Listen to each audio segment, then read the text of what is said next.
sinking.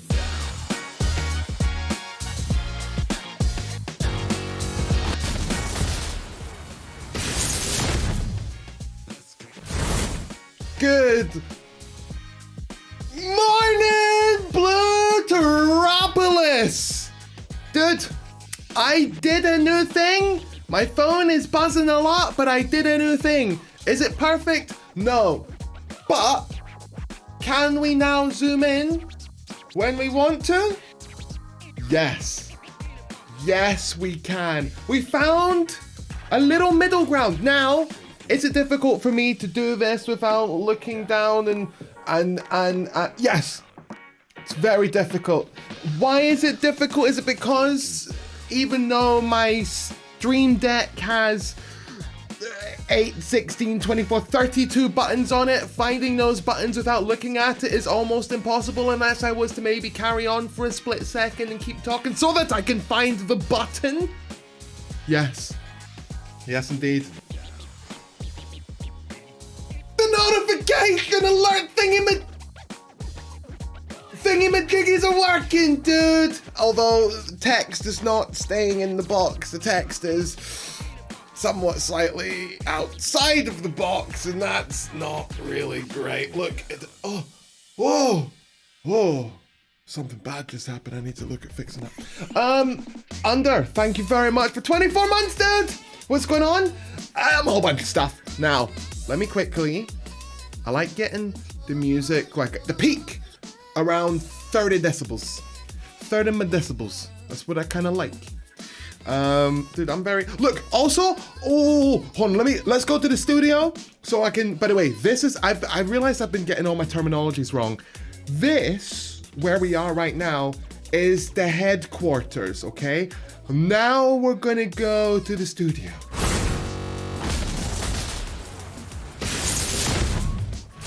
Now you may be thinking, surely you don't have a zoom for this scene. That'd be really difficult to do, because like, there's a face way over there that's way bigger than your face, so you couldn't possibly, couldn't I? Couldn't I figure out how to manage a zoom for this scene too? Okay, back to the headquarters.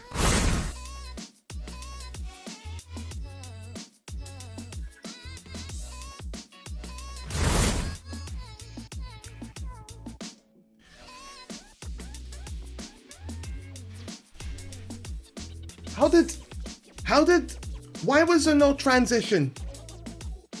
I can fix that. Look, see, I'm real smart, okay? One of the things that you need to know, and hey Lord, how's it going, dude? One of the things you need to know about me, okay, is that my brain is large, okay? Very large, okay? And as such, there is no limit to the things that I can do. Assuming, my problem is, I have so many ideas at once that I often don't follow through on 95% of them. And if I do follow through them, I didn't think of all the possible things that could go wrong, because if I did think of all the possible things that could go wrong, then I wouldn't have time to think about all the new things that I've been thinking of. So let me fix this real quick. We're gonna go for, I got a little, I'm gonna let you in on the behind the scenes right now, okay? I'm looking at, oh my God, I got another cool thing to show you. I got a couple of cool things to show you. Hold on, because I did a couple things between the previous stream and this stream. Luckily, the world was quite calm and the multiverse was all right, so I didn't have to do too much superheroing this week. It's been good, because I've had a lot of phone calls and a lot of papers to sign and things like that. Been a busy boy. Let me show you. Did I shout that my name is Blootrix at the beginning of this stream? I keep writing out things I need to remember to say and not say, right? Well, not say. Things I need to say. I have no filter. I couldn't stop myself from saying something even if I wanted to. If I believe it or want to talk about it. Anyway, we're looking at the transition table in OBS, okay? Let's have a little look-see-loo. So, when we're going, from here, to, oh dude, I can fix this in 0.3 seconds. Oh, I'm so smart. Okay, then we set that, and then we do the opposite of that too. We do this, and then we do, I don't remember where I'm going. Aha! We set this button, and then we click set, and then we do any to any. No, we do none to none. And then we close. And we fixed the problem. We fixed the loophole. Wait, did I do that wrong? Oh, I might have just broken something. Don't worry, we're gonna get back on track very soon. Zoom to, yeah, zoom to, yes, yes, yes, okay. I did another thing. Where's the button? Okay, hear me out. There's a button on the Stream Deck, okay, that either will cover up the monitor in the background, this beautiful massive TV. It'll either cover that up or will break everything, or will do something that is in testing and isn't supposed to be seen by anyone yet. Now, I'm going to press the button because, much like in cartoons, when a cartoon character sees a big red button and they go, ooh, ooh, big red button, I must press the button. Now, hopefully, oh, this could be so bad. I've got to be prepared to shut down the stream at a second's notice. Whoa, look at that, dude. So now, if I want to do stuff on my screen without everybody being able to see, I can do this. And then, oh, look at all that information. You can see whether and you can see whether, and then let's bring it back. Ah, how cool, huh? Been up to things. So there are actually a couple of things that I wanted to tell you that I've been doing. Only 3 things, and I've got 3 videos cooked up for today. I wanted to talk about putting videos on YouTube a little bit, and then I think we're gonna be playing Marauders today. That reminds me, I need to get my stream up in the background so that I can monitor it. And I have 2 different monitors here. Well, I say 2 different monitors. I have my phone and my tablet, and I'm using both to monitor everything. I see me. Why is it that when I play one stream, other stream, stop stream? Why does it do this? So where was I? Discord, Twitch alerts are back. I can't remember if I talked about this last stream, but in the Discord, in the main channel, it posts when I go live, and it posts to everyone. If you want to join the Discord, !Discord should still work, or you can find a link below the stream, or if you're watching on YouTube in the future, I don't know if there's a link anywhere, but you'll find it over on the Twitch, and maybe I'll add it at some point to the descriptions and stuff. New video player banner. Oh yeah, that's just this. So when I'm not live on Twitch, I've updated the banner for the background because it had out-of-date information and a very old picture. So now it's got the information. Tuesdays and Fridays, daily uploads on YouTube. Is that part true?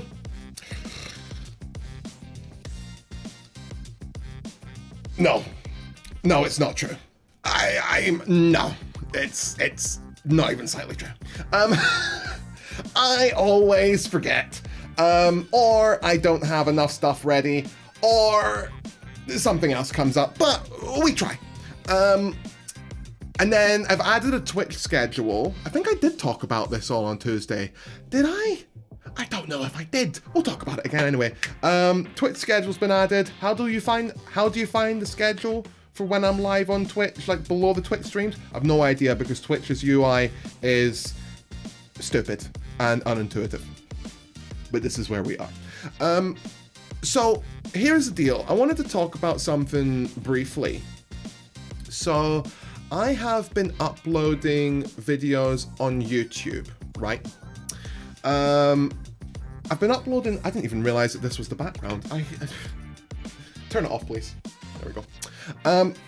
I have been uploading videos onto YouTube, and those videos are normally, or almost exclusively, me watching a video on YouTube, reacting to it, talking about it.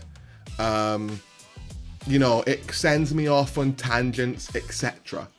The reason I like doing this, and I was speaking to another creator on YouTube. I won't mention names because I don't want to out them. I was speaking to another creator on YouTube, and how do I put this? When I was talking to them, I said the reason that I have been putting up these kind of videos and the reason that I've been reacting to these videos, in short, is that I enjoy having the ability to learn. I enjoy using that ability, rather. I enjoy learning is what I'm trying to say in plain English. I do. I love it. I also like being wrong.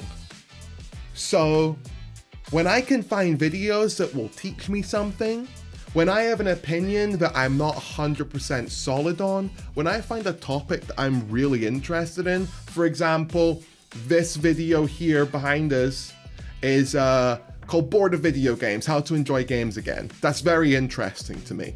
Jackie Chan, How to Do Action Comedy. Incredibly interesting to me because I love Jackie Chan. Action comedy used to be my favorite genre. And then Neil deGrasse Tyson explaining time dilation. These are all videos that we'll watch today. Now, when I was talking to this creator on YouTube,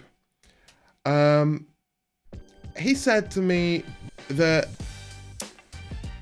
if you're going to react to videos, then, how did he put it?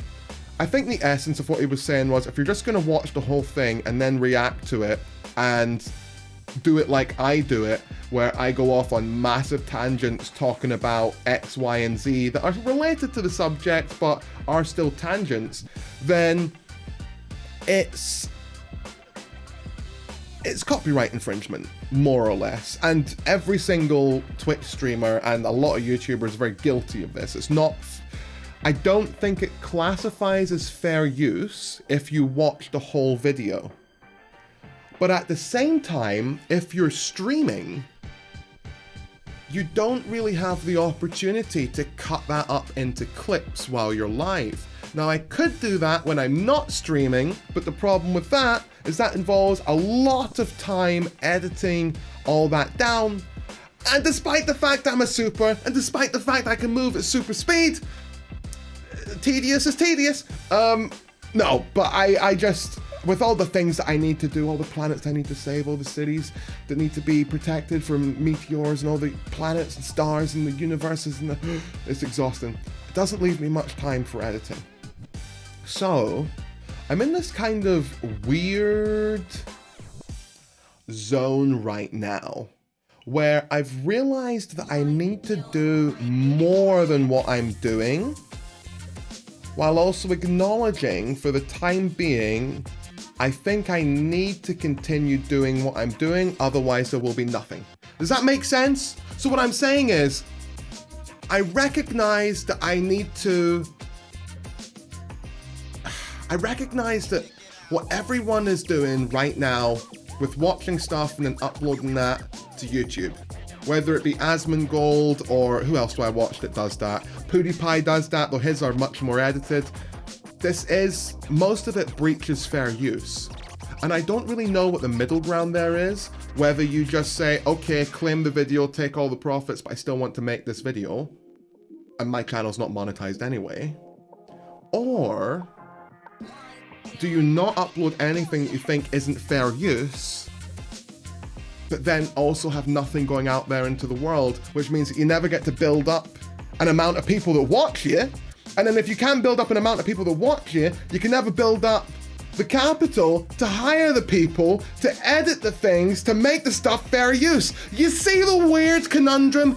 Do you understand the problem and the dilemma?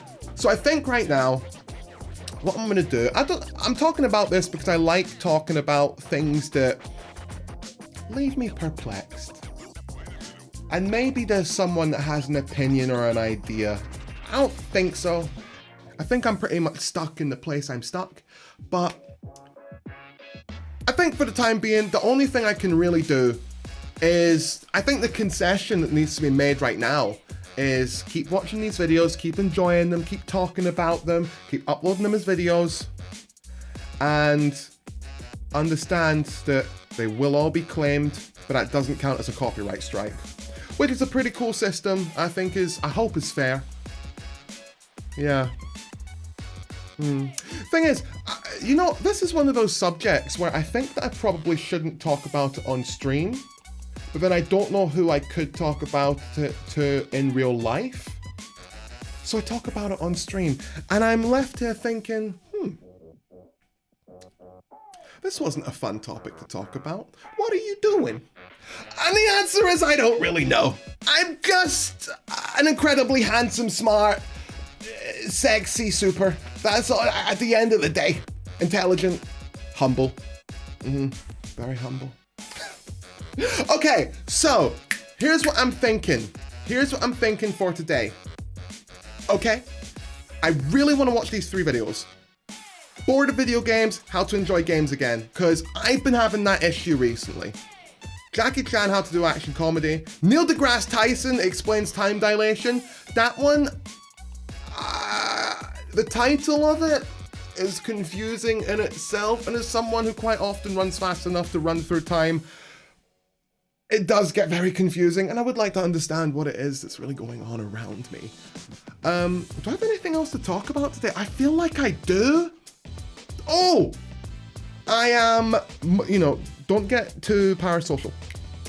I know it's so easy to love me with how humble I am. I am pretty much confirmed for being busy beginning of April or beginning of May, moving to a new place. Letting you guys know way early because I'm so excited about it because I've been stuck in the same place on Earth, the same house for way too long. Dude, I don't know if you know this about me. I've moved a lot in my life. Like, I've moved house a lot. I'm talking probably close to 30 or 40 times over the course of my life, right? I've moved a lot. And over the last 10 years, oh my God, is it 10 years? No, over the last 8 years, I've only moved 2 or 3 times.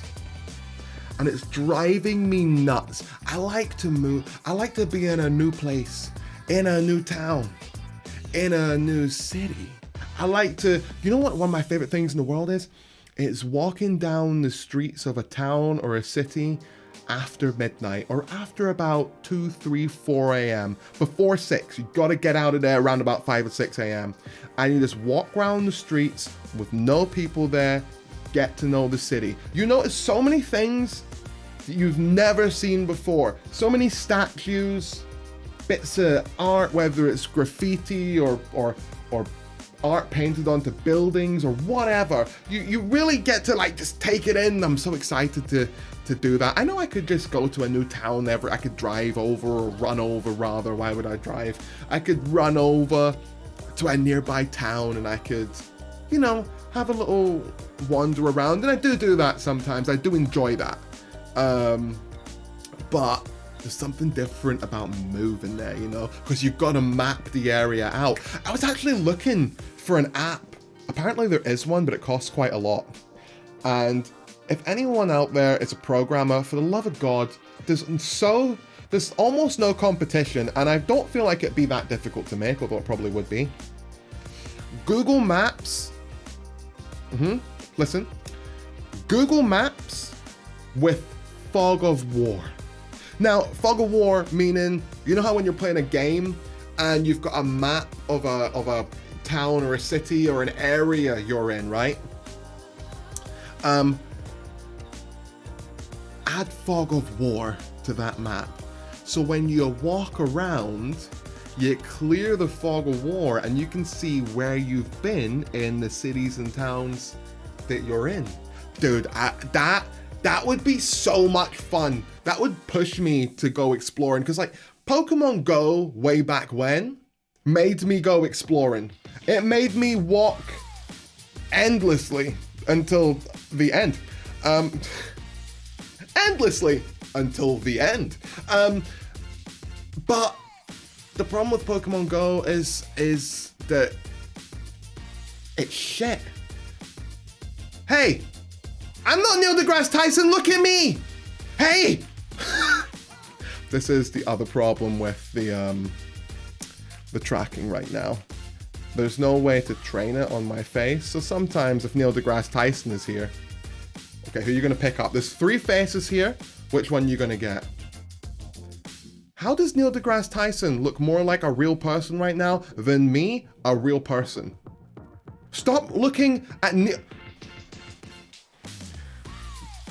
There's nothing I can do about this. You want to speak to someone, speak to NVIDIA, okay? Because they're the ones that are messing this up. Where was I? Pokemon Go sucks. The game ultimately sucks. And it sucks that it sucks. Why they couldn't just put the actual Pokemon game into Pokemon Go, I don't understand. Why can't I walk up to Pokemon and battle them the same way I do in the games? I don't know. Okay, we're gonna go for one more track. One more track. Who's more of a real person? Stop zooming in. There we go. Oh my god, there, I showed you Neil, Lord. Right, 3 videos, and then I think I'm going to play Marauders. I don't know what I'm gonna do. Part of me is tempted to do, I need my shake. Part of me is tempted to do like a 0 to hero, go in with nothing, keep playing until I earn like 10 grand or 100 grand or something. But I don't know if I have the patience for that. So I think I'd end up quitting, but it'd be nice to go in with a goal. I should just do that. I should just do that. 0 to hero, do it live, earn 100 grand, go in with nothing. Oh, that's actually a good idea. That's what we're gonna do. I like that. That's what we're gonna do. Right, okay. I need a drink, and then let's watch a video. Normally I've got more to talk about, but today I'm a little bit, I don't know. Normally I feel like I can talk for a good 40 minutes at the beginning of stream. To be fair, I got a good 20, but I don't know. Life is good right now, man. Life is good. Things are going well. Doing my best to be the best me. Things are just good, man. They are. Working on making things good.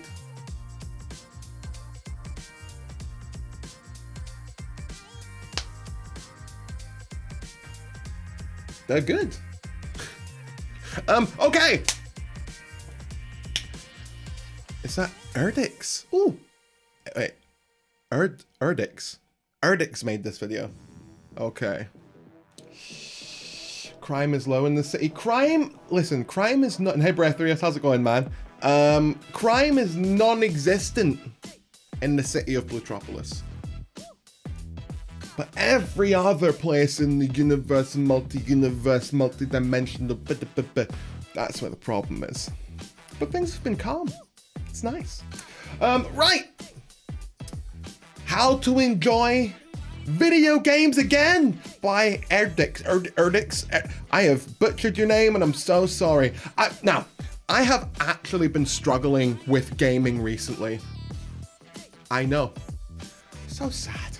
I've been struggling a little bit. I've been picking up games, playing them for 2 hours, 4 hours, brand new game, and then sort of, 2, 3, 4, 5 hours in, that's pretty much it. My brain just, next please. It's I don't know what it is. I don't know if it's an attention span thing. I don't know if it's that I'm getting older. I don't know what it is. But there's something that's taken away the joy of gaming. But Erdix seems to know how I can enjoy games again. So, let's head over to the studio and give this a little watch.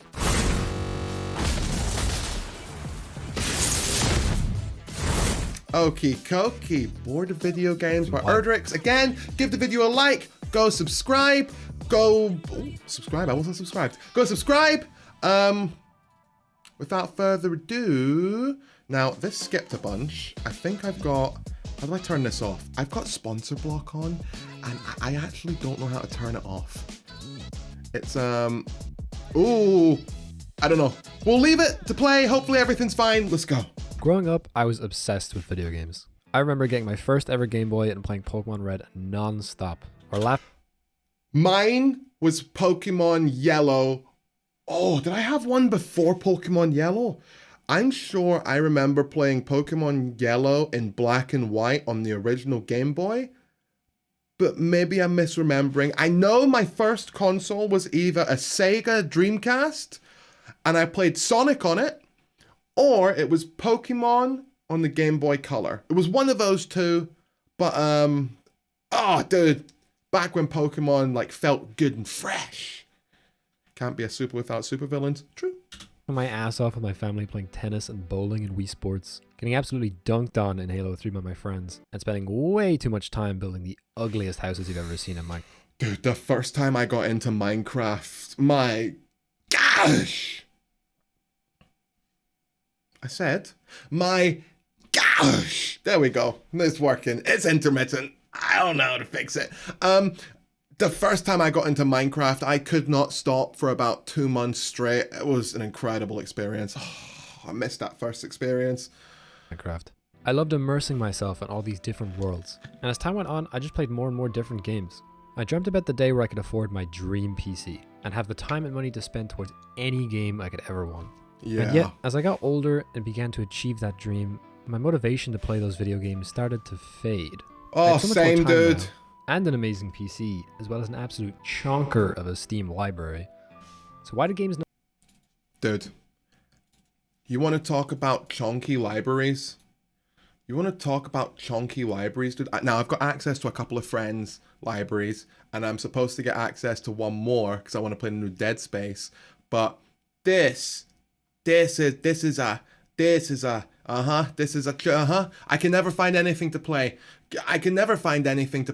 Now, you may be asking, why can't you find anything to play when the list of games in the background just keeps going and going? Now, you're only at T and S, you haven't reached T yet. And it keeps going and going and going and going. Oh, it started back at C and A because you're into another person's life. Yeah, okay. And keep going, it keeps going and going, and the library keeps going, and I can never find anything to play, even though I've only just reached the end of the library and have access to like 1,500 games. I can never find anything to play. I feel you, man. I really do. A lot of those games I got for free though, like in little packages or humble bundles and stuff like that. So a lot of them I don't really care about. You know what I mean? It's probably like 50, 100 games in there I actually bought, and the rest are from packages like Humble Bundle and what's that other one? Fanatical and stuff like that. My first console was an Atari 1. My God! Morning Double D, how's it going, dude? No longer feel fun. I had to force myself to open new games, and even then I wouldn't actually play them. I'd just sit there not enjoying myself. Now, to go back to my library real quick, by the way, I know there's Leisure Suit Larry games here that were free on Fanatical, so every time there's free games, I just grab them. I will admit, these ones I regret grabbing, because it makes me look real bad. But they were free. Why would I turn down free?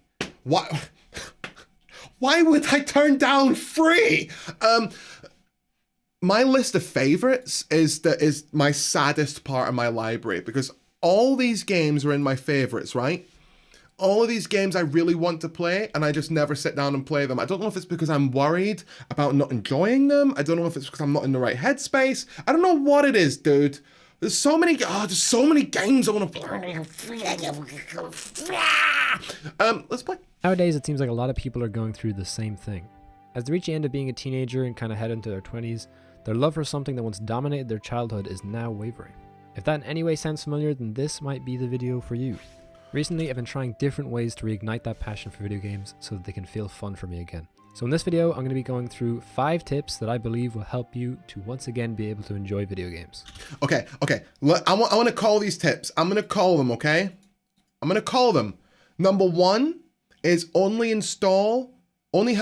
play through one game at a time, or only have 2 games installed. 2, stop buying new games without completing the ones you want to complete. And then I've got no idea. I can't even guess, which is good, because if I can't guess what he's going to say, that means that we're about to do some learning. And we love learning. Hey, Jackie. Everyone grabs free games. It's why most of us have Epic Games. My God. Oh, what have you just done, Blootrix? Oh, dude, my Epic library is almost at 200 games right now. Now, some of them are duplicates. But, ooh, you're taking a minute, aren't you? This is one thing I really don't enjoy about the Epic launcher. It's real slow. It's way cleaner. The store is way cleaner than Steam, but it's, you know, it's, okay, look how clean the store is. It takes forever to load. Ooh, new game, Duskers. I'll get that later. I'll remember. Look, my library, I have purchased games, because I've actually bought games from Epic, but my library of games for here as well is pretty, by the way, I'm telling you, I've bought about 6 to 10 of these, and the rest of these have been free. Epic, straight up, is, I can't even imagine having access to all of these when I was a kid. I would have probably collapsed. I couldn't have handled it. It's too much. I mean, these games are really good. World War Z, Stanley Parable, For the King is an incredible game. What else did I get for free? Kingdom Come Deliverance, Darksiders 1 and 2, not just the basic, the War Mastered Edition. Hello Neighbor, Ape Out was a great game. Dude, The Wolf Among Us, are you kidding me right now? Limbo, Alan Wake, okay, it's not the remastered one, but still. Super Meat Boy Alone, and then we got Fortnite as free. What else? There's so many more games. Now, Star Wars Squadrons, I think that came up for free and I bought it. I bought that game for like 13 quid and I've literally never booted it up. I don't know why. Crying Suns, incredible game. Jurassic World Evolution, didn't I buy that? I can't remember. Was it free? No, it was free. Star Wars Battlefront 2. The library from Dark. Dude, they got dark. Among the alien, and it stabs the zombie. The Epic library is so crazy good. It's so good. It's oh my God, it blows my mind. I have so many free Epic games, 90% of which I'll never touch, but it's nice to know that you have them, right? They're yours, they're yours. I went through this very thing last year. Yeah, we're about to get some tips on how, dude, have we been here for about 7 minutes so far and we've watched a minute? Don't worry, the rest of the video is gonna be a breeze. I'm not gonna pause as much.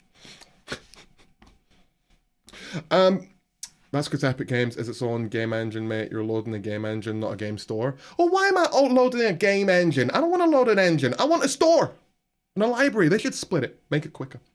Don't mention Steam. Took me forever to buy Sons of the Forest last night. Really? Oh, yeah, because it was kind of down, wasn't it? I was watching a little bit of gameplay of Sons of the Forest, the sequel to The Forest, and I kind of wasn't really impressed. I thought it looked good, but gameplay-wise, it kind of just was the exact same. I'm an indie game designer, so I just own games.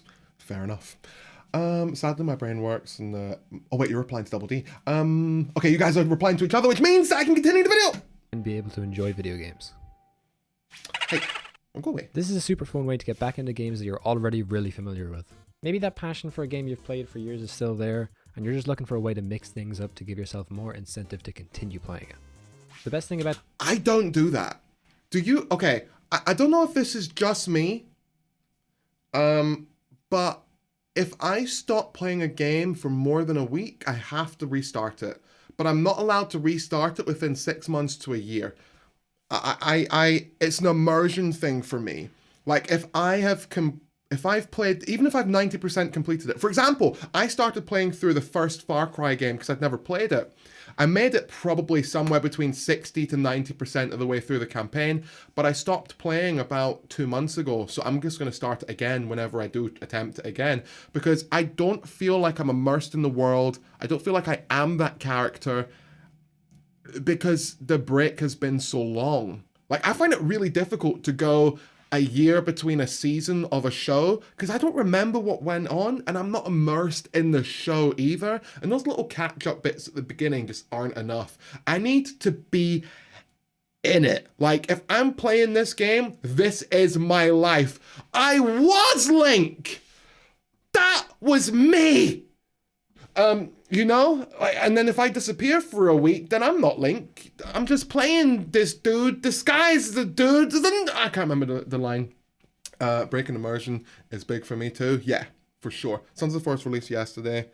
Everyone was trying to buy it. Right, gotcha. Right, let's go. Is that you can pretty much apply it to any game you'd like to play. Pick a game or even a collection of games and just go into it with a specific challenge in mind. It could be trying to win a game using only one specific weapon, or attempting to beat the hardest difficulty in that game. It could be limiting what characters you use or what controls you're allowed to use, or just trying to complete it within a specific amount of time. One of the best examples and most... For me, my challenge is just completing it. It really is, because I fall out of everything these days. I fall out of shows.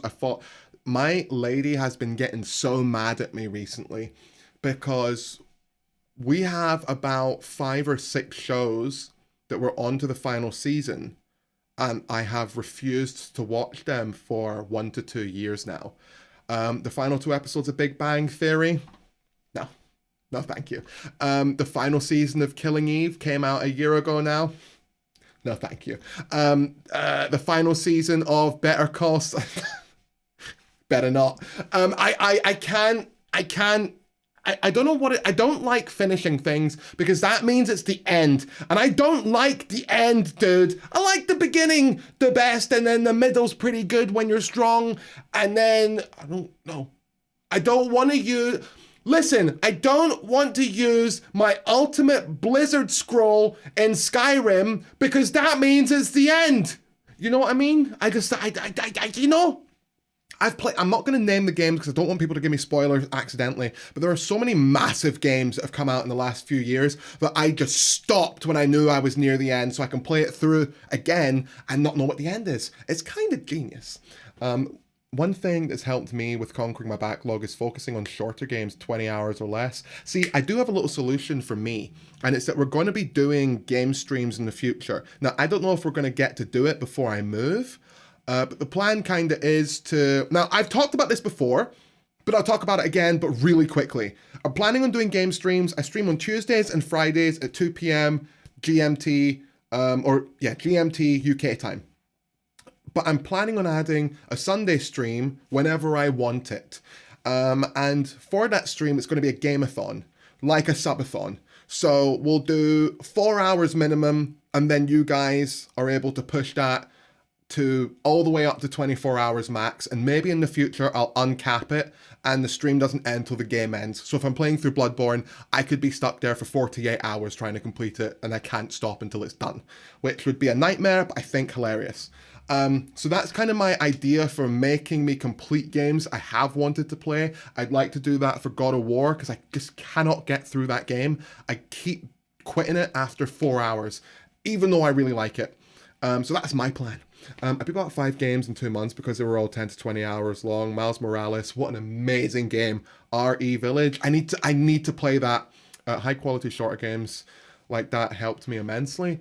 Interesting. Are there any games in my current library that kind of... Call of Juarez, yeah, but then there's 3 of them, so even though each one's only 8 to 10 hours, that's a 30-hour commitment. Ghost Runner, I guess, could be complete. I mean, I've spent 10 hours in that, and I've just played it through from the beginning like 4 times and then quit when I'm 50% through. Ground Control 2 could probably be completed in about 20 hours. Horizon Zero Dawn is too big. Like, a lot of the games I want to play are massive, like 30, 40-hour commitments, which is a big problem for me. I like the bigger RPGs, you know? You can do so many things in games now. It's easy to have choice paralysis. Adding constraint helps a lot. I definitely have choice paralysis. I feel that way about anime. Don't get me started on anime, dude, because I have to... I'm trying to watch through Sword Art Online again, because I only ever watched season 1 and 2, and I think there are 4 seasons and then another 2 shows related to it. But episode 4 of Sword Art Online, 3 and 4 are so unbelievably shit. And there's no other word for it. They are shit. They're so bad that it always, like, I've tried to watch through Sword Art Online past the first season, I think 3 or 4 times over the last few years. I quit on episode 4. I just watched episode 4 2-3 nights ago, and if I don't watch it tonight, it's done again. Let's continue.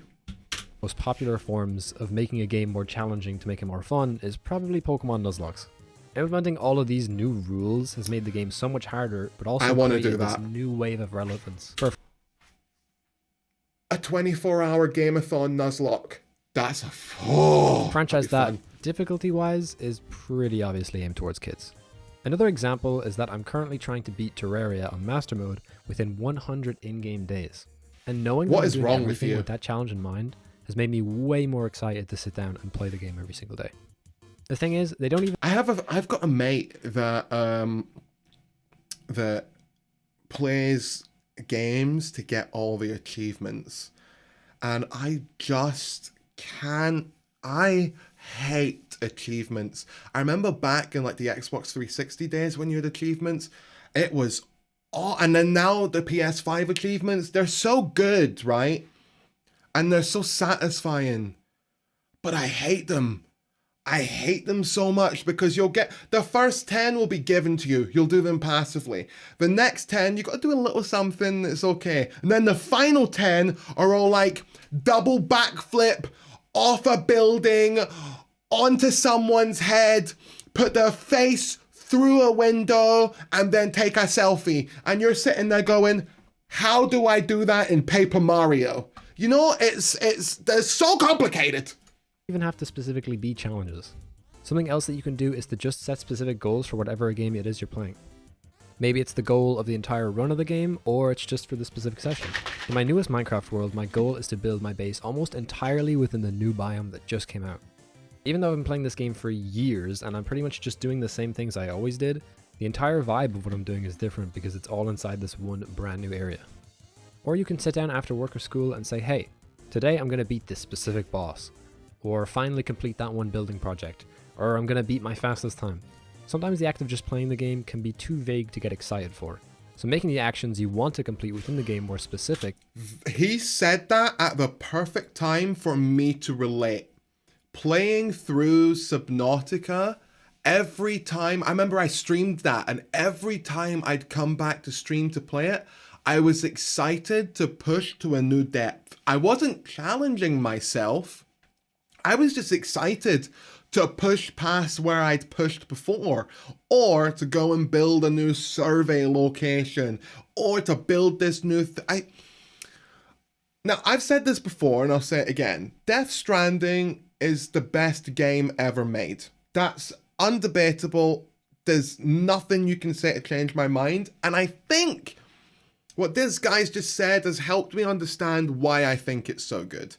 Because the progression in Death Stranding is its own draw to play the game. Like, I don't need to set myself like, you gotta beat this boss today. Because when I'm playing like Zelda, or Breath of the Wild rather, I don't think, okay, today I'm gonna go and beat that boss. I think, I'm gonna boot this up and see what's going on in the area and what I can find. There's no real goal. Whereas Death Stranding found a way of blending open free world, do what you want, and you can have more power, and this is what you need to do. It was amazing. Dude, I'm so excited for Death Stranding 2. I am seriously bummed out that they've changed the main character. I really am. I wish they'd just stuck with Norman Reedus. It looks like you don't play as him. That really sucks. But yeah, I'm bummed about that because I felt a kinship, man. I wish that they would just allow you to make a custom character though. In saying that, Norman Reedus was I mean, he didn't really have much to do, but he was good at doing it. I think Live Service Games ruined me last year because of that never-ending loop. That did a number on me too. I think that is a big part of the reason backlogs grow. Putting 150 hours into something that doesn't end up gets me in a funk. Yeah, same. You know, all that time I put into Dota Not even that much time into Dota, but Paragon, a little bit of time into League of Legends, Fortnite, Call of Duty, and you come away from it, or Hunt Showdown, Marauders, you come away from it at the end of it like, I've not really achieved anything. I've got wins, but I don't really, I don't actually remember winning the games. Like, I could tell you, okay, I've definitely extracted in Marauders successfully round about 100 times, but I don't remember a single one of them. And yet I do remember like walking through the fields of Hyrule in Breath of the Wild for the first time. I do remember taking on this giant water boss thing. I do like, or if even better, an even better example in VR, I do remember. I do remember in Robo Recall, the first time I was surrounded by robots and didn't have a gun, and then the first time I was surrounded by robots, and then I grabbed one and I ripped his arm off and I smashed his head off his body with his own arm, and I threw him into another, and I caught a bullet that guy just shot at me, and I flicked it at his mate, and I grabbed my gun and I pelted it off his head. Then I teleported over, grabbed my gun out of the air, and BAM! I remember all that because I literally was there, even though I literally was not there. Live service games are the problem with live service games is that they should be treated like sports, in the same way that you'll play basketball for 2 hours, you're tired and you're done. You don't get the same level of exhaustion playing a live service game. So you can play it for 6 hours, piss all that time away of really gotten nothing from it, and then a year from then you feel like you're not more physically fit because you're not doing sports. You didn't experience anything new. You didn't experience any storylines, any new vistas, any new stories, any new perspectives, nothing. Sucks. My mod and I restarted SAO again for the 16th. My mod and I restarted SAO again for the 16th time. I don't know how. I do not enjoy it that much, but I do want to work through it because I like it, but I don't really enjoy it. Thalassophobia is one game. Thalassophobia in one game is thalassophobia in all games. True. So making the actions you want to complete within the game more specific can help you get more focused on just getting through the game. Okay. Well, this one my goal is just to complete the game without booting anything up. That I can't think of any other major goal for me because I enjoy the experience of the story and the immersion of the world. I'm one of those people that doesn't sprint in games unless they're in a scenario where they should sprint. I played through the entire storyline of the Division 1 single player and jogged everywhere. Didn't sprint unless I was in combat because it immersed me in the world. I'm just getting through the game. I'm crazy like that. Make it a big deal. This one might sound a bit weird, but hear me out. Playing games isn't necessarily immersing yourself in just the game. There's quite a lot that you can do outside the game to get yourself in the mindset of winding down and relaxing. Humans are creatures of habit. If you get yourself into the habit of getting your gaming environment to be more comfortable, it'll make you feel more excited for when that time to chill out finally comes. Big, true. I can't really play games at my desk because I just don't find it comfortable. I've talked for years about how I cannot find a computer chair that is comfortable enough for me to sit down at my desk. It doesn't feel comfortable. It feels more like a workstation. But yeah, so I play everything on the sofa. I'll bring my keyboard and mouse over. I got like a big bit of MDF with a mouse mat stuck to it. And I used to have a really nice one, but I don't anymore. And I'll play there in front of the TV. And like, I'll sit on the floor because I love sitting on the floor. I don't know what it is. It grounds me, man. That's how I'll play it. You gotta be comfortable in your space for sure. You have to make sure your space is inviting. Yeah, this dude's 100%. Pick out your coziest clothes, plan a dinner or some snacks that are fun to eat while you play, and make sure you have some water and other drinks so that you don't have to get up in the middle of a session. Maybe hype yourself up with some music from the game or from something else before you play. That is a genius idea. Yo, I never thought of doing that before. That's so smart. This guy's a genius. This guy, big brain. We play all the SAO games to go with them, like Fatal Bullet on Steam. I didn't even know there was a Sword Art Online game. I play in a Lazy Boy recliner. That's big brain. from something else Big before you brain. play. If you make this a huge big deal over getting to sit down on your chair or couch and just getting to play some games for a few hours, all your favorite snacks, it'll feel way more fun not only during the session, but all the way up to whenever you planned it for. Maybe you plan to play games on a Saturday after a long week of work. Don't just come home and go on your phone and then sit down, open a bunch of random games and stuff. Plan what you're going to play. I'm doing it now. I'm doing it right now. I have to do it. I've been wanting to do this for ages. I'm uninstalling Marvel Snap. I have to. I've got to. It's done. Marvel Snap is uninstalled.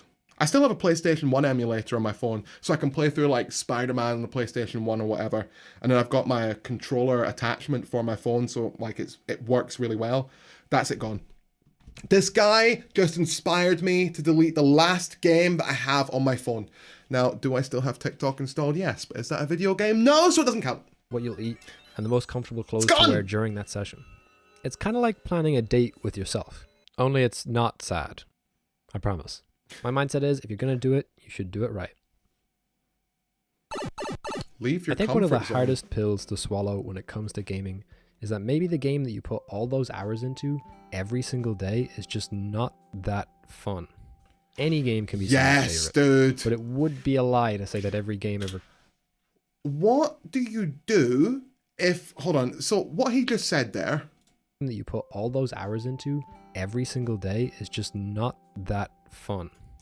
What if that's how you feel about the main game that you're playing through? Because that's the point I get to. I played Dying Light 2. I played it for 20 hours and then I turned it off and uninstalled it because I just was not having fun anymore. How do you complete a game when you find all games are not fun, you know?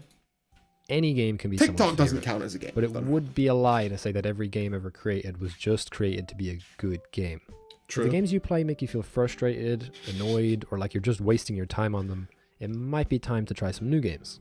And trust me, this is coming from someone who used to think League of Legends was fun.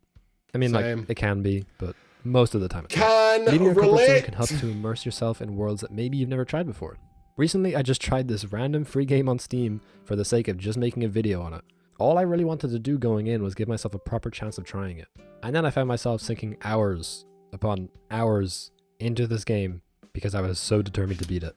I tell you what, there are some indie games that have been releasing recently that put AAA games to shame for the amount of fun that you can get out of them. I've really been enjoying card games recently as well. I can't remember what it's called. There's a game that came out called Power Chord. I really want to play that. What's the other card game? Beneath Oresa. Beneath Oresa is, oh my god, so good, and an indie card game I cannot recommend enough. It was genuinely so fun. Hey Rebel, how's it going, dude? Going through the motions of the game over and over again to try and beat it. I'm doing very well, thank you. Can I react to your montage? No. I have videos planned to watch today already. Thanks. And I never would experience that if I didn't force myself to try a new game. And like I said, that game was free. So you don't necessarily need to spend money on new games just to try them. I mean, that's why demos exist, right? Not that many games nowadays have demos, but... True. There might even be... Remember the days of getting like PlayStation 1 demos and you'd be able to play through the first level of Spider-Man? Man, I would get demo discs and I would play the first level of everything through like 10 times each and I loved it every time. Of everything. Good chance that you're like me and you've bought games over the years just to never even try them. Yep. So maybe give one of them a chance because any game has the potential to suddenly be your new favorite. It doesn't even need to be a new game. Maybe there's a specific game mode in your current favorite that you avoid. There have been many times where I tried different maps or modes in a game years ago and decided they weren't fun just because of one negative experience. Then I come back to them and realize that they're some of my favorites. Okay, I'm going to add a little tip onto this and I'm going to tell you it now because I know I'm going to forget it, right? My tip is to get either the app Playnite, Playnite, or you can get this app called Launchbox. Now, this is a little bit slower to boot up. I'm not a huge fan of Launchbox. It's super customizable, but I just struggle to get it to look the way I want it to look. I really struggle. Me personally, I would say just go with Play Night. It's much more user friendly. And what you can do is if you're working through your library, here's what you do. If you played, let's have a look for a game I played and really didn't enjoy. Oh, Dying Light 2, Stay Human, right? Right click, set completion status, abandoned. And then I have that in a list and it's categorized to the side, meaning I'm not going to play that again. I've abandoned it. I'm not interested in it. And you can add your own completion statuses as well. And then you can also set it so that you've got like your Google Drive that backs up all your stats from here, so you never lose it, whether you're reinstalling your computer, reinstalling your operating system or whatever. That's what I would recommend you do. I try and do that. It can be useful, it can not be useful. Another way it can be useful is, if I'm playing through The Quarry, for instance, I can set it to playing, and then, if I can remember how to do it, I can go through to here, and then I can set, now where is the thing that completion status, only show me games that I'm playing. So when I boot up my library, I only see games that I'm playing. Not everything under the sun, just those. There's an easier way to do this actually. I think if you go to here, recent activity, then you can go to completion status, and then I can just click through it like this. So I'm currently playing Stellaris, because I love that game, I love strategy. And then I want to play through soon. Let's see here, what status would that be? Plan to play. So now I can go to my playing, I've got 2 games there, that's it, nothing else. And then if I want to see, well, what am I going to play next? I don't know what to play. And then you open up your Steam library and you're like, And then you open up your Epic library and you go, rather than doing that, okay, what am I planning on playing? Let's see, playing, I can see my played games. Wait, where did my status go? Where did it go? Where did plan to play? Where did plan to play go? Wasn't it there a second ago? Am I losing my mind? Hello? Hello? Completion status? Plan to play. Okay, it's not showing up here. I don't know why. But you get the point that I'm making. I can see what I've played. I can see what I've not played. What I've abandoned. That's my tip. Tip number 6. Assuming he doesn't, recommend that. I played an indie horror recently and it grabbed me immediately. I completed it. What's it called? Tell me. But it is one where the items change location each game you play. End up doing speedruns against another guy I found that was good at it. Confabulation. Oh, I've not heard of it. I thought maybe I'd heard of it. Playing the first level that much that you can speedrun them. Yeah, I remember doing that with demo discs, man. It was great. I used to use Excel for that. Shall be installing this. I really need to get my mate Johnny to send me the video again of his. He's got the like Asana. I can't remember what the other ones are called, but there's an app called Asana, and you use it to like organize your life and set tasks and all that, kind of like a OneNote or whatever. He spent 2 years setting up his Asana for everything that he's played and plans to play, and he leaves himself notes so he can remember where he was at if he leaves a game for a while. It's like, he showed me it, and I kind of went, I maybe need to phone somebody. I thought about sectioning him, but he claims he's mentally sound. I don't know. This is definitely the hardest tip on the list, and I fully acknowledge that. Making friends can be hard. I've recently been trying to branch out online to find people who play the same games as me, but nowadays the internet is so saturated with so many different types of people, and figuring out who you'd get along with or who plays the game the same way as you is a challenge in itself. But I really struggle with that. I struggle to play games with other people. It's right now, me right here, very charismatic, very social, very talky. But me, like, offline, playing games with my mates, I'm not exaggerating when I say I'll talk for over the course of an hour, I would say it's round about a 90-10 split. I don't really talk. I'm not interested. Like, I'm not very good at the whole socializing thing. Like, I'll do a little bit of small talk and then I'm kind of like, and then if you say something that interests me, I'll hammer away at that thing. If you were to go, just got a new car, my brain goes, ooh, what car? And you go, oh, it's an EV. My brain goes on fire. You got an EV? What EV did you get? What's the mileage? How many miles can you get on it? How fast does it charge at 7 point whatever kilowatts? What about at 50 kilowatts? Did you get a home charger installed? Did you get any, you know, my brain goes and goes and goes. But if you say, just got a new car, and I go, oh, that's crazy. What'd you get? And you go, I got a Kia. My brain, okay. There's a guy just spawned over there, and I'm silent for the next hour. I'm not good at it. And then there's also, this sounds really bad, but I'm going to say this because I feel like a lot of people don't say this because they feel bad about it. I mean this with all the love and respect in the world. I find it so difficult to care about the things that people are telling me because I'm not in that mode. If I meet up with you for coffee, like actual coffee at a coffee shop, calm down. If I meet up with you for coffee, I am in talk mode. Let's delve deep, talk about the world, ourselves, our feelings. Let's get in it. But if I have booted up, I don't know, shooter number 437.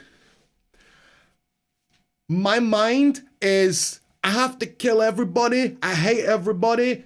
Teammate, go. You know, I find it so difficult to jump between the two places. Like, I find it so difficult to care in those scenarios, you know? I have to be in that mode. And because of that, I struggle to talk when I'm playing games. So obviously, I struggle to make mates with anyone I play games with. I don't know, man. I don't know if it's an introvert thing or a what, but my brain just works different. I only play games with other soldiers. Fair, because they have that discipline. Well, fair enough. I get that. I've heard that kind of thing said by other people before, Breathrace. I've heard that. Difficult to relate. Mm-hmm. But it still pays off once you finally find them.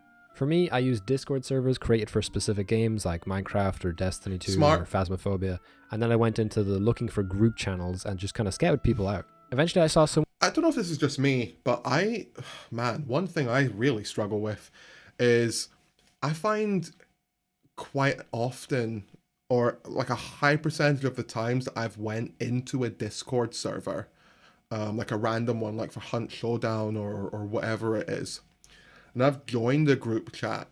There are some edgy people online, but like there's edgy funny, and then there's edgy like, okay, I'm 14 and this is deep type of edgy, you know? I've also had a fair few times where I've been in a Discord server with random people and I hear something racist, and I'm sitting there going, you didn't look at my profile picture, did you? That's happened to me a couple of times. Not more than, just like literally just a couple of times, but it happens once and then your brain is prepped for everyone doing that, you know? That's why it puts me off it. Someone who I thought looked cool post a request for Phasmophobia, and by forcing myself to join that one session with that person, it ended up leading to me having a blast for hours and eventually making 3 new friends to play that game with.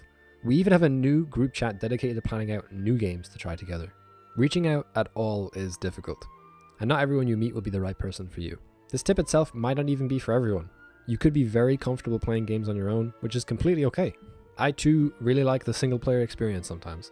Yeah. But if you've been avoiding sending that game request message because you're worried it'll all go wrong, sometimes you just have to force yourself. Worst case...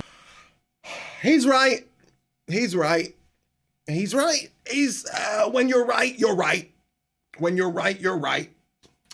Maybe, you know, not that I really want to play multiplayer games right now anyway, but he is right. Scenario, it's not fun and you can just leave. But best case scenario, you make some long-term friends to play that game and maybe more with. Okie dokie. I'm adding this extra bonus tip because although I think it can be extremely helpful for a specific type of person, I also understand that it's very situational. Nevertheless, a tip that I think could help you enjoy games more is to simply live stream it. If you know you enjoy... Well then! Who knew I was a step ahead of the game? enjoy the games you play and mostly just have a hard time Do I really game these days on stream? Oh, but still. with committing to them or focusing on them, then streaming them live could help with adding a little bit of pressure for you to just focus on the game. I will say, I personally, wholeheartedly, I guess it depends on the type of person you are. I'd say I disagree with this. I would, but I don't know. If you're just doing it for fun, then fine. But I don't know. I personally think I'd have to disagree with this one. I don't think streaming games is a good... Well, unless... If you're not an immersive player, I can't speak to that side. But if you're an immersive player, then it's the worst decision you can make. Because you're not focusing on being you in that world. You're focusing on talking to people. Assuming you interact with chat. But... yeah, I don't know about it. I want to, you know what? I want to hear his opinion. He's not saying you have to do it with the camera. No, you don't have to do it with the camera, but you still have to react to people. I wasn't saying it's because the camera's on you. I was saying it's because of the interaction and the lack of, or the takeaway of immersion from that. If you're doing challenges, I think, I'm going to alter what I said. If you're doing challenges, live streaming is a 10 out of 10 idea. 100%. You'd also be surprised how fun it is to talk alongside playing the game. You don't even have to commentate if you'd like. Instead, just focusing on streaming the game specifically. Knowing that someone could be watching is just enough anxiety to make you actually play a game without being genuinely distressing. My partner has a very hard time focusing on video games, so she recently decided to try live stream a new one she wanted to try out. And it went great. She was able to actually focus on the game and outwardly vocalize. That's PewDiePie's something YouTube simulator or whatever, right? It looks exactly like it. Her inner monologue for a whole 2 hours. Maybe it's not. Again, I know this tip will not be for everyone. It's a very specific thing to suggest, and if you're just not comfortable with streaming, then there are plenty of other tips in this list to try. But maybe it's something you've already considered. And if so, this is some encouragement from me. Go. No, I think this is a really good suggestion, provided that you like to challenge yourself. If you are an immersive player, no bueno. I didn't think this was a good one when he started it. I'm 180, dude. Go ahead and try it. If you're just doing it for fun, you don't need to be worried about having the best commentary or gameplay or getting views or having people chat. If it helps you to focus on your gaming, then that's great. If not, don't worry. This last tip might be for you. Oh! While the other tips on this list might seem hard, this might be the only one that you're upset to hear. Hence why I kept it for last. But unfortunately, it's just true. Sometimes the best thing to do when you don't enjoy something you used to is to take a break. I believe that the reason this doesn't work for a lot of people is because they don't commit to it. If you want to try to take a break from gaming, you should really try to focus on the other things in your life, such as hobbies or spending time with friends and family. If you keep trying over and over to enjoy the same games and it's not working, then what harm is there in taking a week or two to spend that time on something else? Of course, it's not that simple, but maybe you can combine it with some other tips on this list to make it easier. You could reach out to some friends and plan to play this new game together on the weekend, or maybe a fun challenge in a game you already play together. Then take a break from games up until that day. And on the day, make sure to get loads of snacks and make your space more comfortable so it'll be even more fun. And there's a good chance you'll spend the whole time taking a break being excited for that one day. And of course, there are so many factors as to why games can be hard to enjoy nowadays. I have a little tip here. In fact, this is a really good one, and I didn't realize it. Like, I've said this before, but I'd completely forgotten. My number one tip for enjoying games, right? And this kind of is the same, but isn't the same as what he's saying. So my number one tip is, more so than using Play Night or Lunchbox, my number one tip is turn the game off before you want to turn it off. So if you're 3 hours, 2 hours into a session and you're having a ton of fun, click, turn it off. Come back to it tomorrow, excited to continue. I've ended so many sessions. In fact, this will be the most relatable thing that I say in this whole video. Stream. Whatever. How many times have you ended a gameplay session in a multiplayer game because you got pissed off? You always end on, like, you almost always end on a bad note. This is at least true for me, right? And kind of the same thing in single player games. I completed this task, You'll pick up 2 new missions that you're not excited to do because you weren't in the middle of them. And then you'll turn it off, and then you'll start up the next day on a brand new quest, thinking, I'm not really immersed in this. I got the quest before I stopped playing the game, and I don't really care about this. Like, stop before you want to. Like sleeping on an argument, you'll just wake up and start the argument over. Yeah, exactly. 100% Richie. I'll stream with the camera, and I know plenty of streamers who don't talk to chat while they stream. They have 1 to 2K viewers. Yeah, I mean, you can definitely build that up over time. I'd say that's the exception to the rule, probably. But if you're not looking for a large amount of people to watch you, then it doesn't really matter, does it? Whether you've got a camera on or you interact, you could just stream and do neither. I mean, one of the biggest channels on YouTube, or not one of the biggest, but a massive channel on YouTube is MK Ice and Fire. Is that it? Or am I misremembering? Yeah, it is. MK Ice and Fire, if you don't know, is a YouTube channel. There'll be machines ahead. That uploads gameplay videos with no commentary.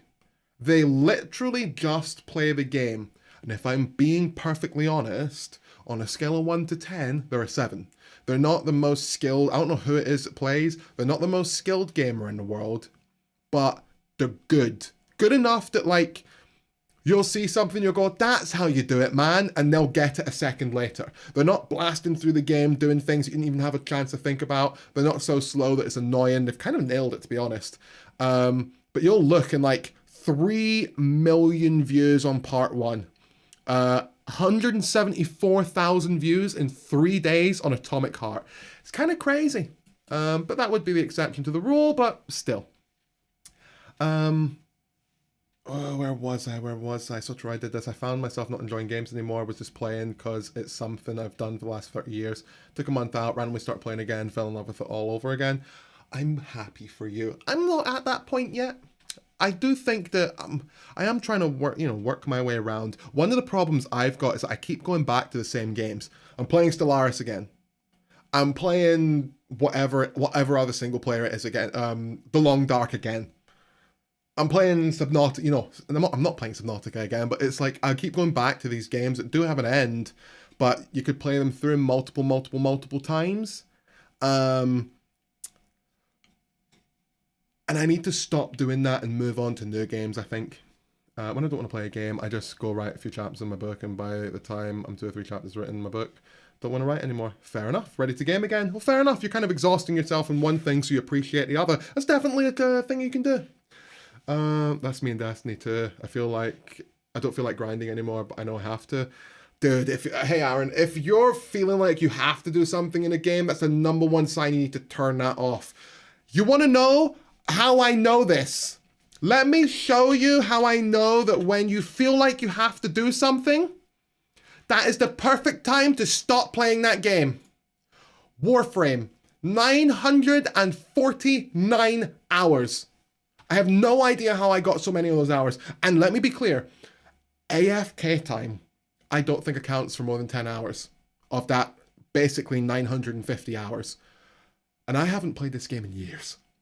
I want to, but dude, that's how I know. I felt like I had to, This reminded me I need to reinstall V-Rising. No, V-Rising isn't good. V-Rising's not a good game. I wanted to enjoy that, I just didn't. Let's continue! Problems such as having too many options, not being able to access or run the games you enjoy, or even problems like depression and ADHD can get in the way of you enjoying yourself. However, 9 times out of 10, burnout is the biggest factor, and taking a proper break can help you to take a step back and reapproach games with a new mindset. Okay. I hope that this video can help you reignite that passion for gaming. These tips come straight from my experience, but I'm also still figuring out how to enjoy all the games I was once crazy about. But if you enjoyed this video, please leave a like and consider subscribing, as it really helps me out. Maybe share this video with someone you know who's struggling This is a with good video, enjoying games man. recently. And if you have any thoughts on what I talked about Oh, in this video, good or Trackmania is bad, such a good or game. suggestions, please let me know in the comments below. Anyways, I hope you enjoyed, and I'll see you next time. Well done! 10 out of 10 video! Woo! That was How to Enjoy Games Again by Blootrix. That was honestly 10 out of 10. I mean, let's be real. The two things that I suggested as well, you know, the get play night, get a launcher so you can catalog everything. Although you could just use the favorite system in Steam, which would work as well. And also stopping your session when you're having fun. Maybe not at the height of the fun, just after it. Those are good too. But that was a really, really, really good video. Again, Blootrix, go give the video a like, go give it a watch, give it watch time. If you are watching in the future over on YouTube, then be sure to like the video. Appreciate you. And stay super. Now, back to headquarters.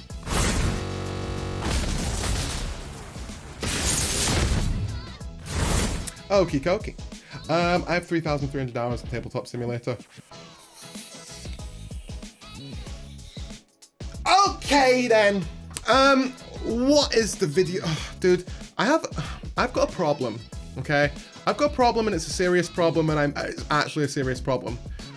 I keep watching like 10-minute videos on YouTube and they keep ending up, they keep ending up as 1 hour long videos on YouTube. I'm pretty sure that was roughly a 50 minutes that we spent on that. No one wants to watch that on YouTube, dude. That's 50 minutes.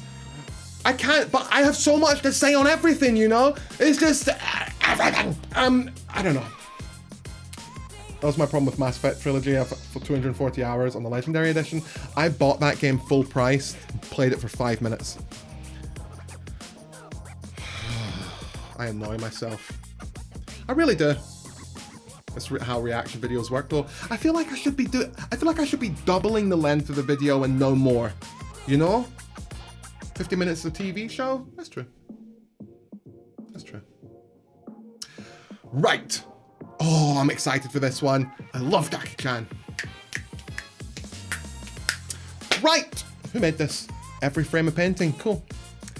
Jackie Chan and how to do action comedy. One of my favorite genres. This video is by Every Frame a Painting.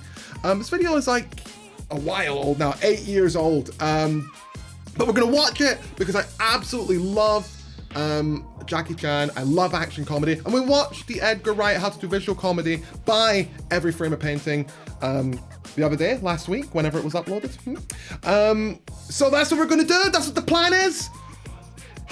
I've not seen Jackie Chan in a movie in so long, and I'm so happy and excited to see his beautiful face again. Right, to the studio.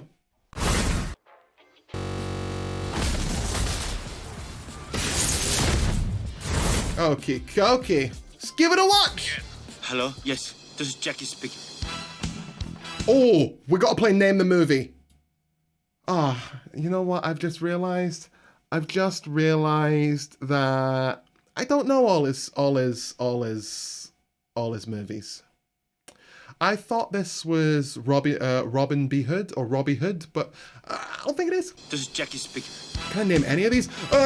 Police Story? My name is Tony, and this is This was a really, really bad idea. I shouldn't have said that I was gonna try and name these because I've just realized I know the name of none of them. Every Frame a Painting. Some filmmakers can do action, others can do comedy. But for 40 years, the master of combining them has been Jackie Chan. True. These days, there's a lot of movies that combine funny scenes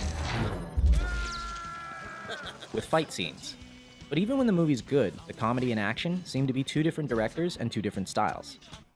I have never thought about that before. That there is action and then separately there is comedy, but very rarely is there action.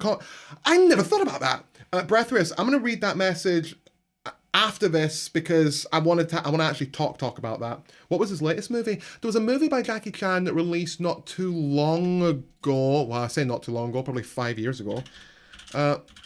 Chan, there is, what was the name of the movie that released that I last saw? I think Pierce Brosnan was in it, but I could be wrong. Where's this IMDb? I'm sure Pierce Brosnan was in the last one he was in, although there's probably been a bunch of stuff that I'm not aware of. So we don't want to see that. We just want to see previous movie. The Foreigner is the last thing that I saw. The Foreigner in 2017. Yeah, that was a decent movie. Yeah, I would say that was a 7.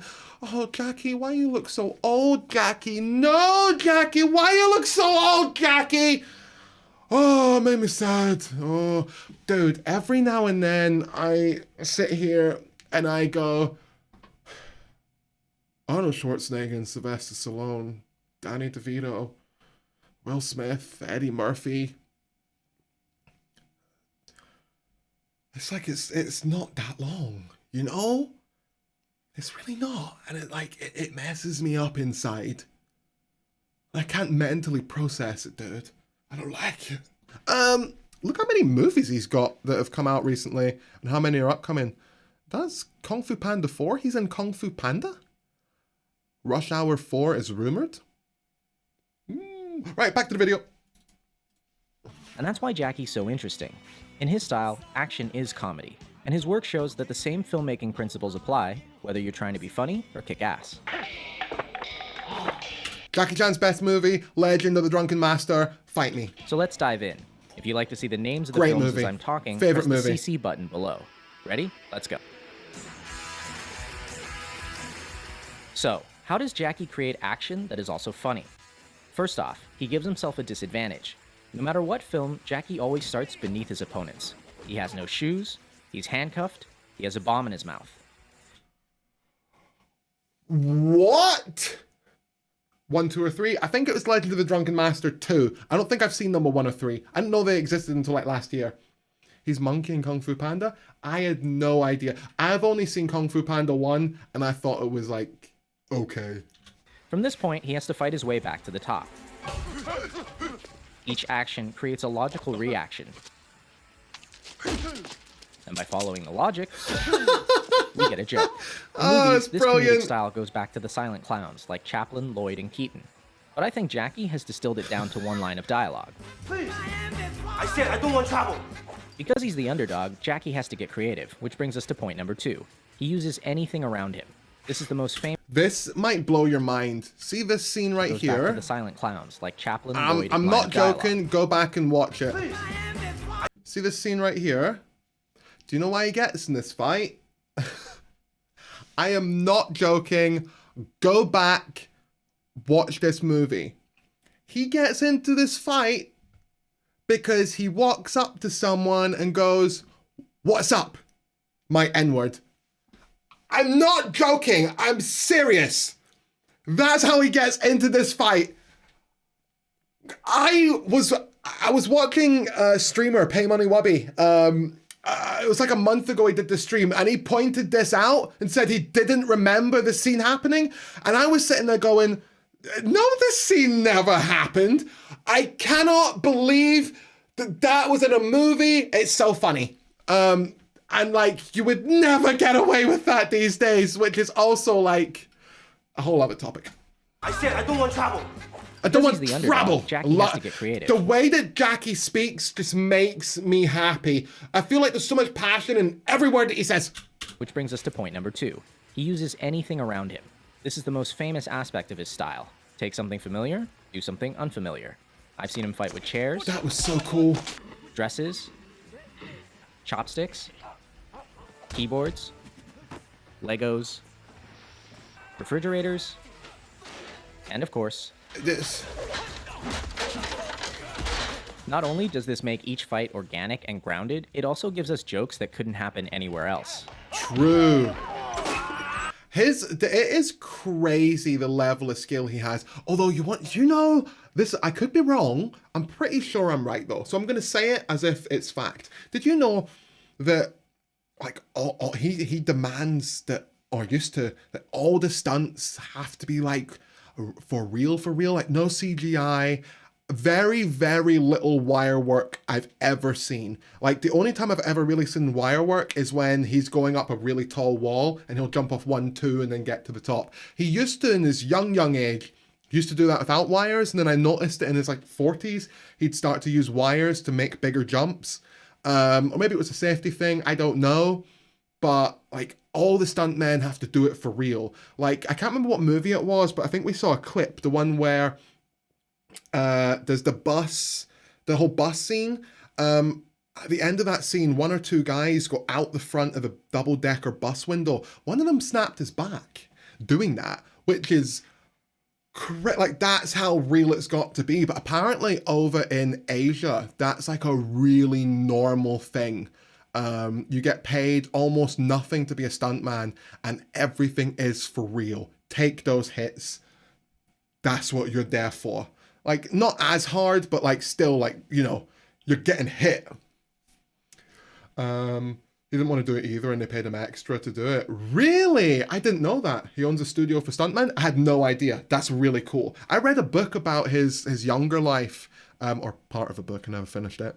And when I was reading it, I couldn't believe it. Like, the way he grew up and how he was in this drama type of school, and they beat him if he didn't do stuff right.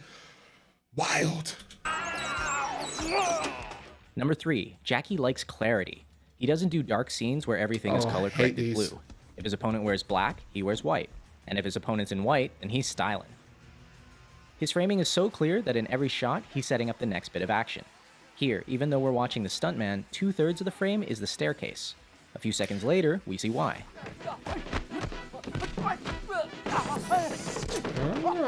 He keeps things clear by rarely using handheld or dolly moves. Like an American movie, you can see there's a lot of movement. When the camera angle movement, that means the actor, they don't know how to fight. In slow motion, you can see how the camera operator swings around to make the hits seem more violent. But since Jackie can fight,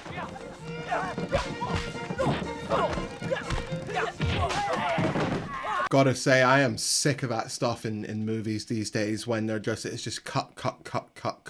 The worst offender is, and I understand it's difficult to film this, but I'm really sick of movies where there's guys with guns and they go ba-da-da-da-da-da, and then the next cut is just a guy going ah, and you're standing there going, show me a long shot of the guy getting shot. That's one of the things that John Wick, well, I haven't seen John Wick in a while, but that's one of the things I remember John Wick doing well. You saw the people get shot because it was all close quarters. I've still not seen John Wick 3 yet. I still need to. Did I see 2? I think so. Let's continue. I never move my camera. Always steady, wide angle. Let him see I jumping down. I do the flip. I do the fall. when you shoot this way, everything looks more impressive because action and reaction are in the same frame. Notice how you can always see Jackie, the car, and the wall at the same time. So, that's so crazy. Look at the damage on this car when it hits the wall. If he didn't make that jump, that was his legs, dude. Look at the impact. And you can tell it's not, well, let's really check here. No, that car is not dented there. No, that car is in perfect condition. Yeah. That was his legs if he didn't make that. Look, that's a wet, the alleyway is wet and he's jumping off a wall. If his foot slipped. That's one of the things that makes him so, and then look, he goes through the front window, but a dude. Stunt from Rush Hour 3 never includes all of the elements in the same shot, and it doesn't work. The same principle applies to comedy. This shot, directed by Sammo Hung, shows us the punch, the bad guy's face, and Jackie's face all in one. Now check out the same gag in Shanghai Noon.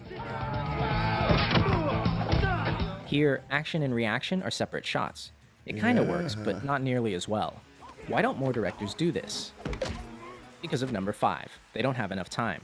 Jackie is a perfectionist, willing to do as many takes as necessary to get it right. And in Hong Kong, he's supported by the studio, which gives him months to shoot a fight. And the most difficult thing is when I throw the fan and coming back, more than 120 tick. Those kind of scenes, oh, Jackie, good. It's not good. You can do it. Except, do you have the patience or not? When I rewatch his work, these little things are the ones I'm Was that the real fight? Because that didn't look very good. Do you have the patience or not? It looks like a practice. I don't know. It doesn't. It looks like training, but that's so crazy. Like, dude, I remember hearing about the first Spider-Man, the Tobey Maguire one, and how they took like 126 shots or something to film the scene where he catches everything on the tray. That is incredible. And hearing that Jackie Chan does the same, or used to do, or did, or does, or whatever, the same thing where he's going again and again and again and again. That's so unbelievably amazing, and I love the commitment because I want to see it for real. The thing that that gets me, and I always thought this when I saw that scene in Spider-Man where he catches everything on the tray, is I would be terrified of two things. One, right? One is this would be awful. If it's the 126th take, you go, you catch everything, forget where you are, and go, fuck yeah! Oh no! 126 takes, and that's how it ends.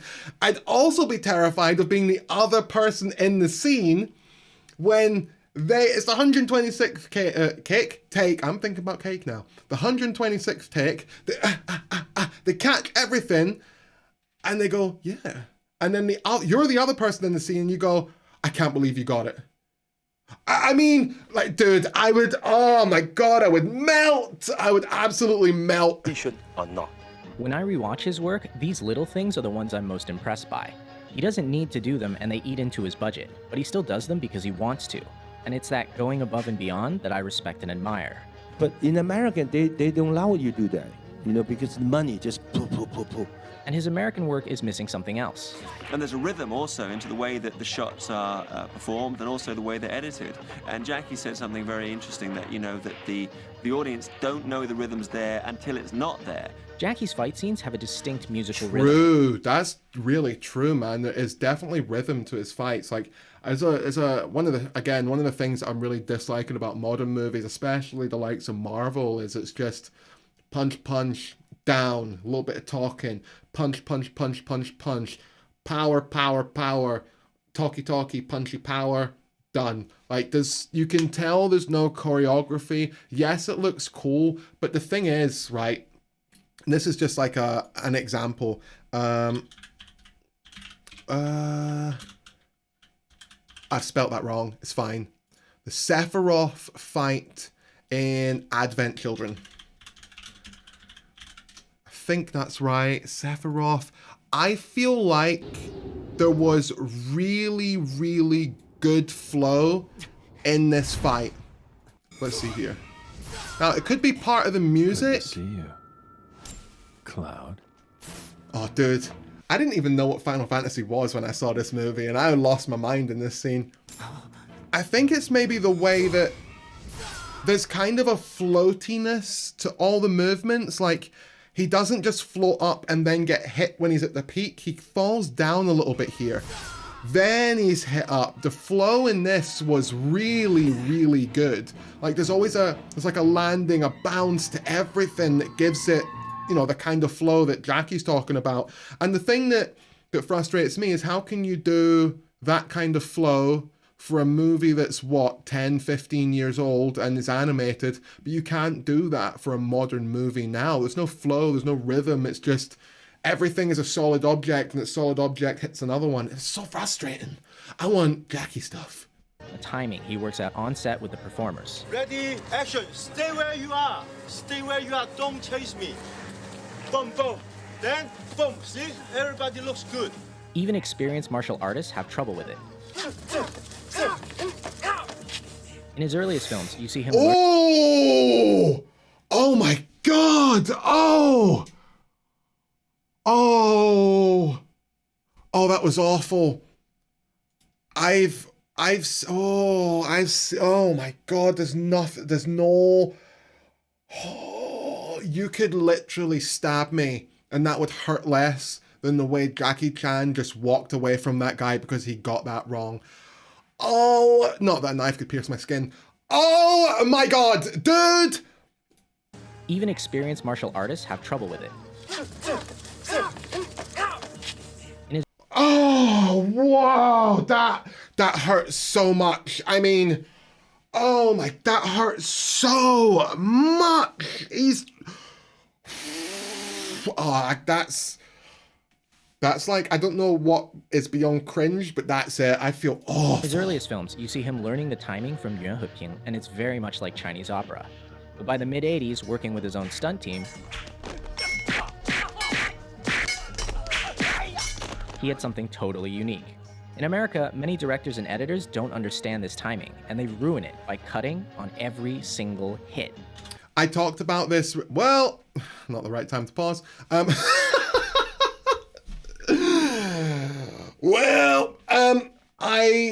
was I going to say? I was talking about this in a was it Mr. Bean? No, it wasn't Mr. Bean.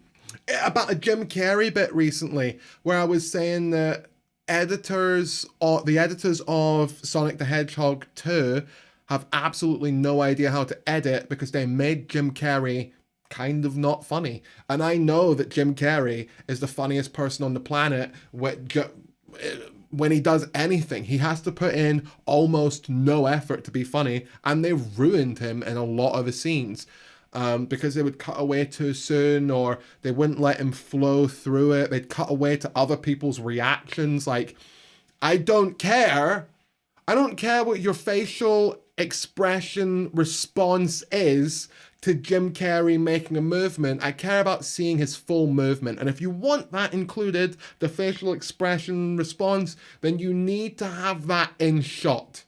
It's so frustrating. I just retire if Jackie did that to me. Dude, if Jackie did this to me, I would fall on the ground dead immediately. That would be it. I don't know. It wouldn't be a heart attack. It'd be a sad attack. I'd be so sad that I disappointed Jackie that much that I would die. That would be it. That's it. I'm dead. In his earliest films, you see him learning the timing from Yuan Heping, and it's very much like Chinese opera. But by the I'm sure the school that he went to when he was younger was an opera school? No, not a musical type theatre school. So makes sense he'd incorporate rhythm into his movements. He's working with his own stunt team. He had something totally unique. In America, many directors and editors don't understand this timing, and they ruin it by cutting on every single hit. But in Hong Kong, directors hold their shots long enough for the audience to feel the rhythm. Oh my God, the man. The most important part is editing. And most of the directors, they don't know how to editing. Even the stunt coordinator, they don't know how to editing. Hong Kong directors like Jackie and Sammo cut a particular way. In the first shot, you hit your opponent in the wide. In the second shot, you get a nice close-up. But when you cut the shots together, you don't match continuity. At the end of shot 1, the elbow is here. At the beginning of shot 2, it's all the way back here. These 3 frames are for the audience's eyes to register the new shot, and they make all the difference. I'm start from here, but 2 shots combined. This is zone. That's power. In other words, show it twice, and the audience's mind will make it 1 hit that's stronger. Whoa, dude. I never realized that. Modern American editing doesn't show the hit at all. At the end of shot 1, the leg is here. At the beginning of shot 2, it's in the same place, going backwards. But because they cut at the exact frame of the hit, it doesn't feel like a hit. A lot of people think this is because of the PG-13 rating, but even R-rated films do this now. You know what? I'm not gonna lie, if I was editing this kind of scene, I would have done the same thing. I would have continued it on from the exact frame to match it rather than making it a double hit, which gives it more power. You don't even really realize that it's a double hit as well, do you? Rated films do this now. It looks like a bunch of people flailing around, instead of a bunch of people getting hurt.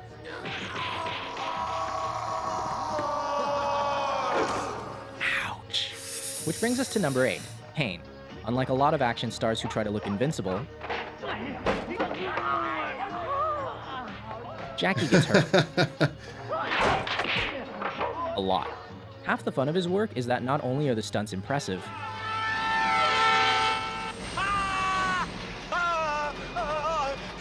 there's always room for a joke. Pain humanizes. That's what I do love that about Jackie Chan. It's again, I talked about this a lot recently, and to say it the short way, I don't care about what happens in Marvel because there's no risk for anyone in it. There's just not. How many superheroes have died in Marvel in the last quite literally 12 years? 1. 2. And 1 came back. So what's the point? There's no risk. Yeah, they kind of get hurt a little bit, but you know they're going to heal back from it. And part of that is because oh my god, 3 died and 2 came back. Spoiler alerts, up until Infinity War, or up until WandaVision, Vision died and came back, Gamora died and basically came back, and Iron Man died. So out of the 3, only 1 didn't come back. Maybe I'm forgetting some, but there's just... And part of the fact is that they are superheroes, so you know they're going to pull through, whereas if it's Jackie and he's getting hurt, you're like, oh no, how's he going to beat the final bad guy, you know? Recognizes him, because no matter how skilled he is,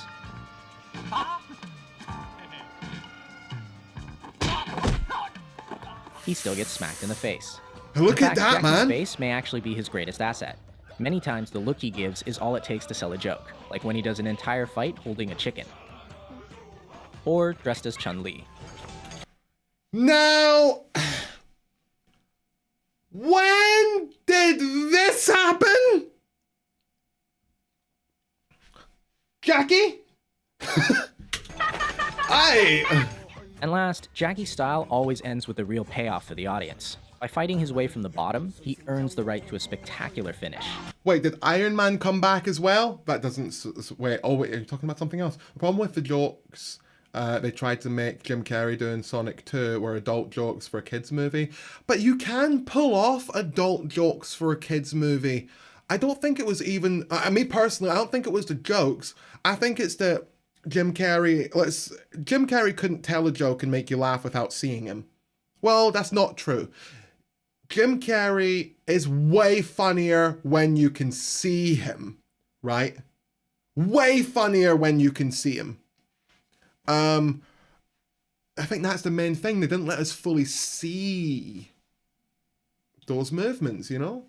So they pulled away the joke. So when they pulled away, the jokes weren't as funny. They were lame instead of letting them carry through because the rating would go from kids. Oh, I didn't read your full thing. I see what you're saying, man. Yeah, true. They couldn't let him follow through with the full joke or the full movements. But yeah, true and fair. Look at Ice Age. Tons of adult jokes for that kids film. Yeah, but that's a little bit different. Like, I get what Blootrix was saying now. I only read half his message before. City Hunter. Well, where do you go? Where do you go, Jackie? Where do you go? Think I know what I'm watching tonight. Jackie? And last, Jackie's style always ends with a real payoff for the audience. By fighting his way from the bottom, he earns the right to a spectacular finish.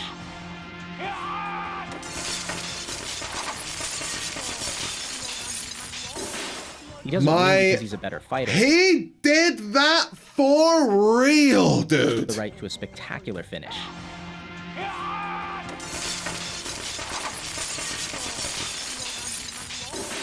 He doesn't win because he's a better fighter, he wins because he doesn't give up. This relentlessness makes many of his finales really impressive and really funny. And it's in direct contrast to a lot of his American work, where bad guys are defeated because someone shoots them.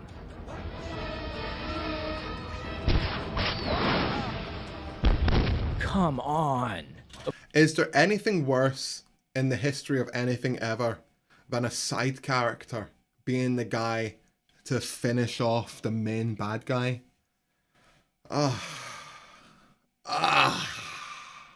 Most of all, I think Jackie's style... Dude! Spoiler alert for the last season of Game of Thrones, and it's a good spoiler because it means you'll never watch it. The fact that Arya Stark the side character of side characters, is the one to kill the Night King? What?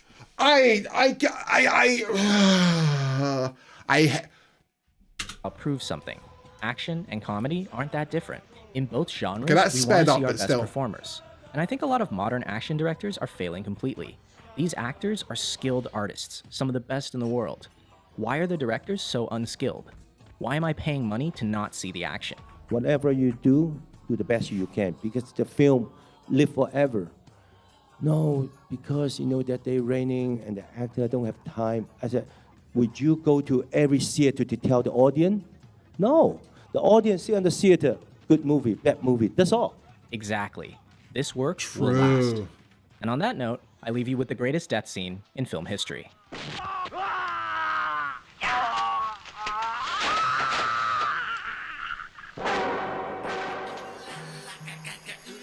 Wow! How about that? It's got a Patreon. That was Jackie Chan, How to Do Action Comedy by Every Frame a Painting. Dude, you know the thing that strikes me the most about that? How is it that these directors can work with someone like Jackie Chan and come away from that, or in the middle of that go, I probably know more about directing this scene, the composition, than Jackie Chan would know. That's crazy to me. That's honestly mind-blowing. Humble yourself. The Medallion, straight up, good movie. That's a good movie.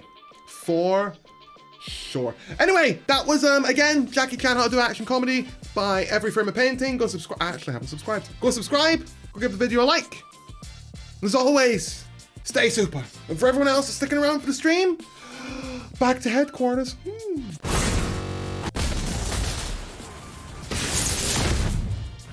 Okay, Koki. I do have one more video. I'm tempted to watch it. This one's just gonna blow my mind. I don't know if I'm even gonna have anything to talk about when watching this, but yeah. Oh, yes, repost it, Breatharius, please. I thought, yes, repost it. Wait, was that death scene with the, the penis? Hold on. Who are you gonna focus on? Why is Neil deGrasse Tyson more of a person than me? Track my face. There we go. Oh, for God's sake. Pre-watch the video and write down points where you will stop it and the point you're going to make, and set a time for how long you wish to discuss that particular topic. Then it won't be as long. So I have thought of doing that, right? I have thought of doing that. In fact, I was thinking about that very topic last night, and I was wondering, or I was thinking about, maybe it'd be better if let's say it's this video here.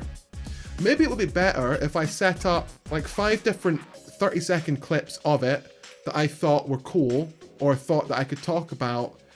Hopefully I get the context in those 30 seconds, then I play it, then I talk about it, and then we watch the next 30. Because, like I talked about this at the beginning of stream, if I watch this full thing and then upload my full reaction to the full video, that is not, and everyone does this, I'm aware everyone does it, but I do want to not do it. This is a case of time. But that would not be fair use, right? It wouldn't fall under fair use. They could get me to take down the video if they want. They're entitled to every single penny the video makes, which is fine. My channel's not monetized, so who cares? So would it be better if I could do it that way? And I did think about it, but the end point that I reached was, I don't know if it's better that I watch the video for the first time on stream, or I pre-watch it, get the bits, and then watch it on stream. I think probably better I do it the way I'm doing it now, but then edit these down after. The problem is, I just don't have the time. The thing I'm hoping for, I know this is not going to come out for a while.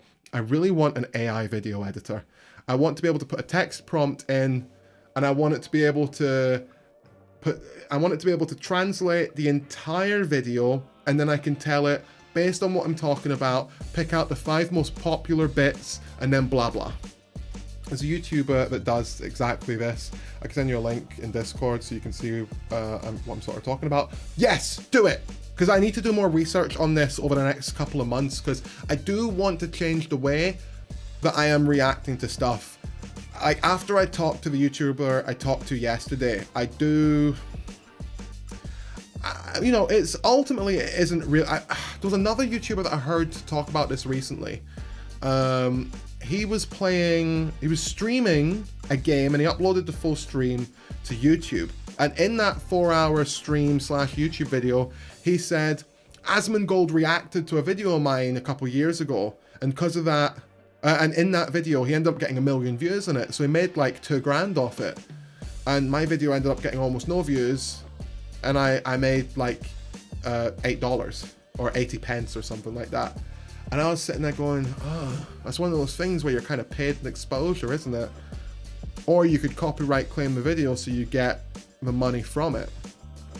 It's a really tricky thing, right? Because the place where I am at, let's put that down. The place where I'm at, right, is I like watching videos on stream and reacting to them. One of the main reasons being is that it feels like I have a co-host here. And they're talking about something that's interesting to me and that I can talk about. And then I get to do that and then put that out into the world. Because if I'm being honest, do you know how many people that I know in real life that would like to talk to me about time dilation? And I'm not exaggerating. Of all the people I know, I don't know anyone that would talk to me about time dilation. You know how many people would be interested in talking about Jackie Chan and how action comedy should be shot? I don't know anyone. I don't know, like, all these videos that I'm watching are subjects that my lady isn't really interested in talking about. And I go and visit my lady's mum quite often as well. We'll go around and we'll spend the evening and have a meal or just sit around and chat. And I'll talk with her aunt and her sisters. No one wants to talk about time dilation with me. No one wants to talk about Jackie Chan. So that's like, this isn't just me doing something that I enjoy. This is an outlet, dude. I get to talk about all the things that I love. And I've got someone who's knowledgeable on these subjects telling me about it and me talking about it. And then you guys get to respond to me when I'm doing that. So that's why I want to react to videos. It's not just a case of, this will get views on YouTube. Huh. It's literally a case of, no, I'm really interested in this, because if I really cared about views and cared about growing, I would jump back into gaming full time, because I know that would be far more successful. Way more. But yeah. So I'm trying to find that middle ground right now. It's still Roman Reigns talking about US military in the video, but he stops the video at certain points to discuss it. You can tell he pre-watched the videos and knows where he's stopping the video at what point. I guess that probably wouldn't be 100% relevant to this. Well, relevant is the same thing, because he's talking from a point of experience, where I'm talking from a point of, I guess he'd be talking from a more logical point of view or a more knowledgeable point of view, and I'm talking from a more reactionary, emotional, thinking and memories type of place. But I could definitely learn something from that. Yes, Blootrix, thank you very much for sending me that on Discord. Whenever it is you do send it, I'm going to give that a watch at some point over the weekend and see if I can learn anything from it. Because I do need to start figuring out how I'm going to do things differently. Because I want to. I really do. Especially after speaking with the YouTuber I spoke with yesterday, and after listening to 1 or 2 other videos as well, to change my perspective on things, you know. But for now, it's the same thing though. You can apply it to all applications. Yeah, for sure. I'm sure I can, and if I'll figure out a way. It's video time. Neil deGrasse Tyson explains time dilation. What is time dilation? I don't know. But we're about to learn. This video is by Star Talk. Go give him a like, subscribe, watch the video over there. But first, let's watch it here.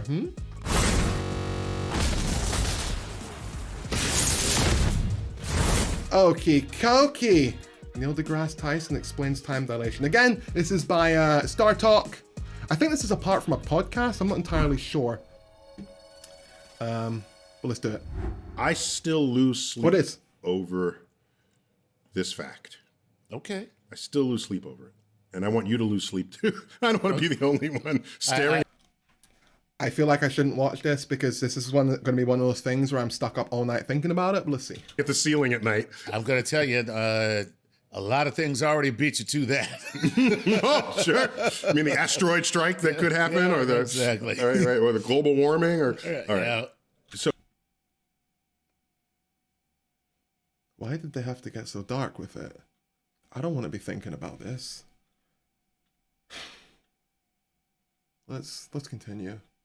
so here it is. You may remember, or you may have heard, that Einstein's relativity, Right. more specifically, you learn this in special theory of relativity, where the faster you move, Right. the slower time ticks for you, Right. as others view it. Relative okay? to the observer. Relative to the observer, correct. You don't know anything's happening. Right. Your clock still ticks as far, you still got your heartbeat, all of this. Okay, so this is not a... Okay, I need to process this just to process it. So, the faster you move... Okay, hold on. Let's really understand this.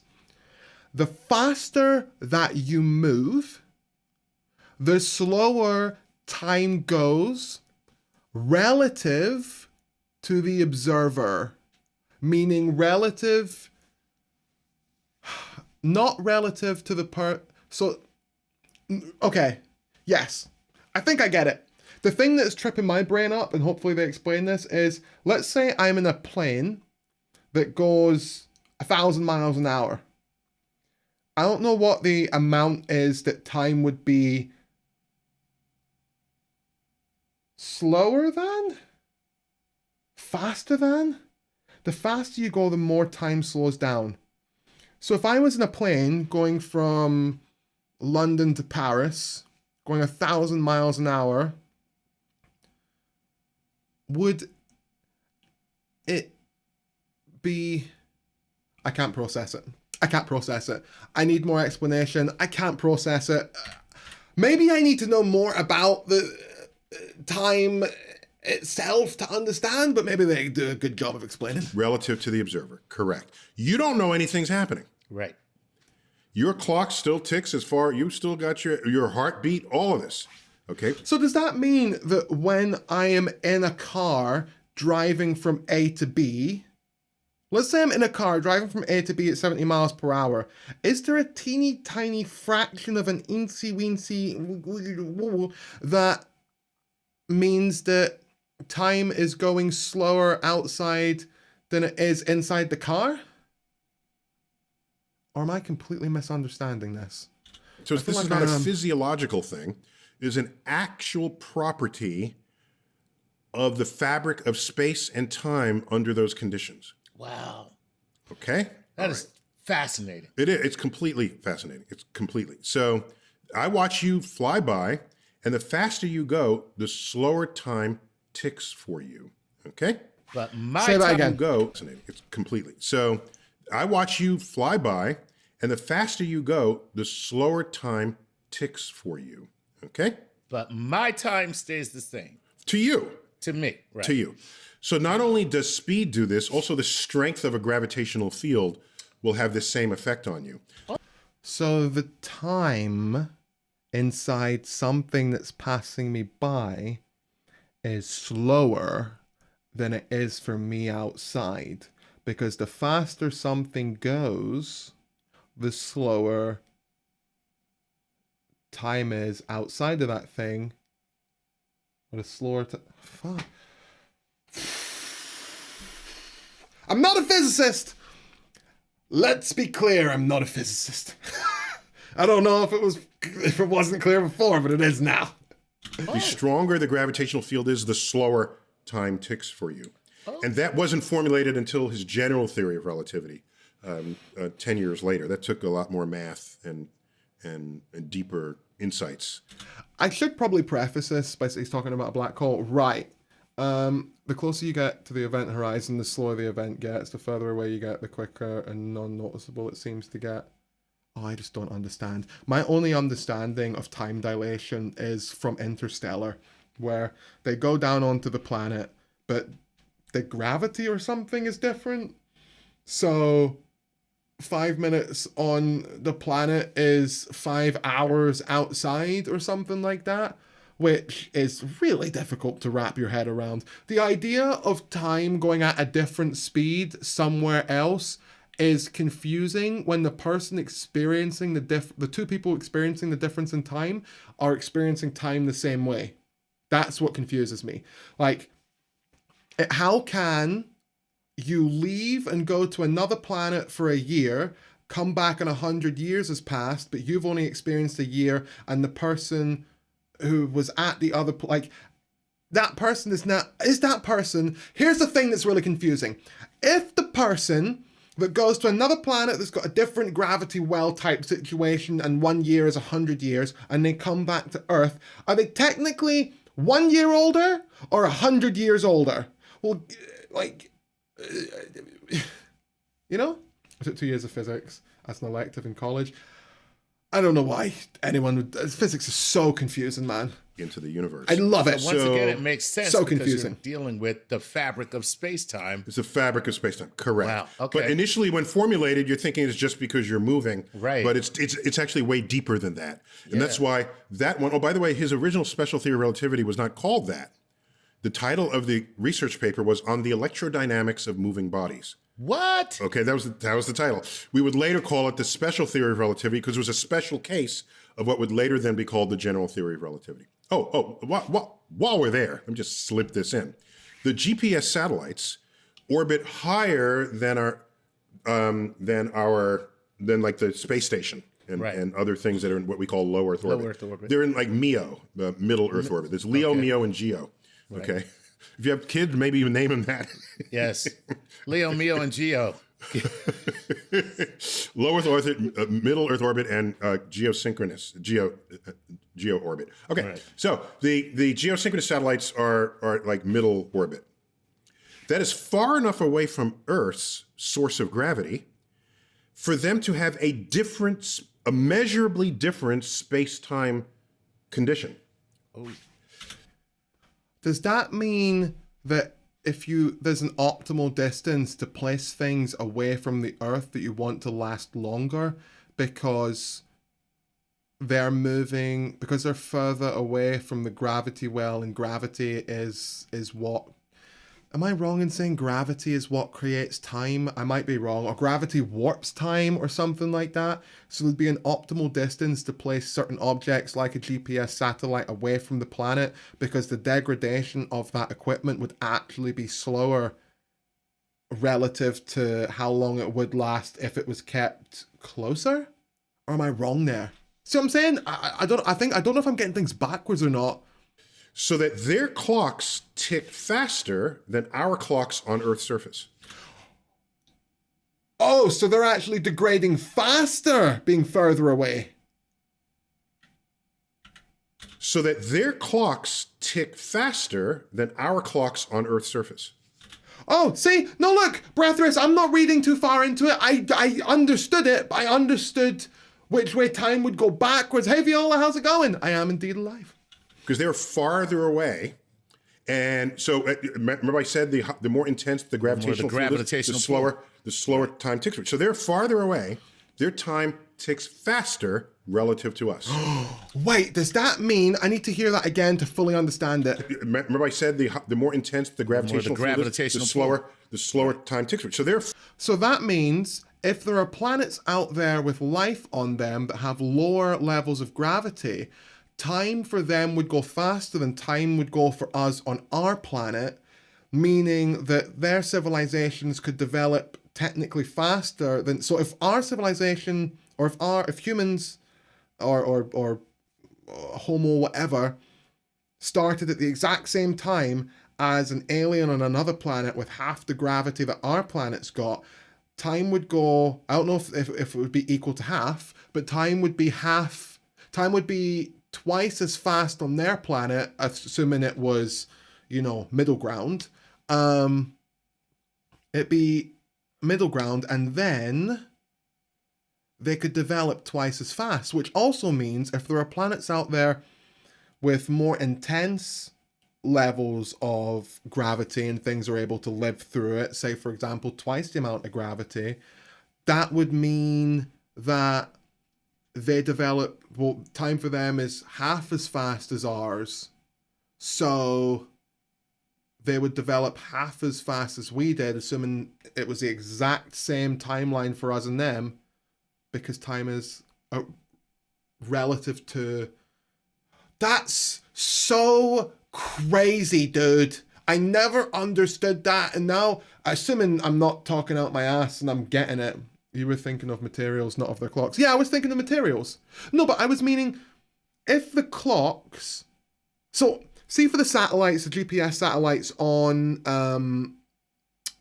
that are in space far enough away that the clocks on their satellites, on these GPS satellites, ticks faster than the ones on Earth. That means technically they are experiencing time faster than we're experiencing on Earth, which means that technically if we had the same materials on Earth and the same materials that far away from the planet, because they are experiencing time at a faster rate the further away you are from the gravity pull of the planet, that would mean that the materials would degrade faster because of that, right? Or is it all relative? No, relative to us, the materials would degrade faster. Because it's further away, so time is faster. Right? I think I'm getting it. I was never Scottish to begin with, Viola. Have I lived in Scotland? Maybe. You have to factor in what's creating the extremes of the gravity too. Right. If that were the case, Blue, we would not be able to send satellites to Pluto and other galaxies to this date. Well, no, I'm not saying that... How do I put this? I'm not saying that... I don't... See, this is where the relative part is confusing to me. Because if we send something to Pluto, is it degrading faster than it would on Earth? Relative to us, wouldn't the answer to that be relative to us, no, but relative to it, yes? So here's the thing that I need to understand that I'm maybe getting confused on. If I have a pencil in my hand on Earth, and then a pencil halfway to Pluto, and we leave them suspended in both places for 100 years. Surely, because there's no gravity well to slow down time, the pencil that's further away from Earth would degrade faster relative to us. Am I understanding this right? Fractionally, but not noticeably. Okay, over the course of a really long time then, because I don't know what the percentage is. That's the thing that's probably making it seem like I'm really dumb right now. The part where I don't know what the percentage is that it would slow down or speed up relative to blah blah, right?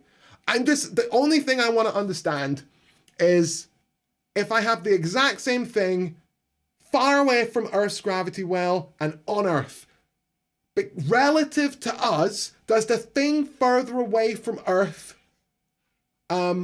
what's the word? Degrade faster. You know what? You know what we can do? It's ChatGPT time. I need an answer, and it has all the answers. So here's what I'm gonna do. Play some music. We're gonna continue the video, but I love me some learning. Right, hide the screen! Thank you. Let me quickly, ChatGPT. So I need to log in, and I want nobody seeing my stuff. Try ChatGPT. I'm sure that it will be able to answer this for me, hopefully. Do this.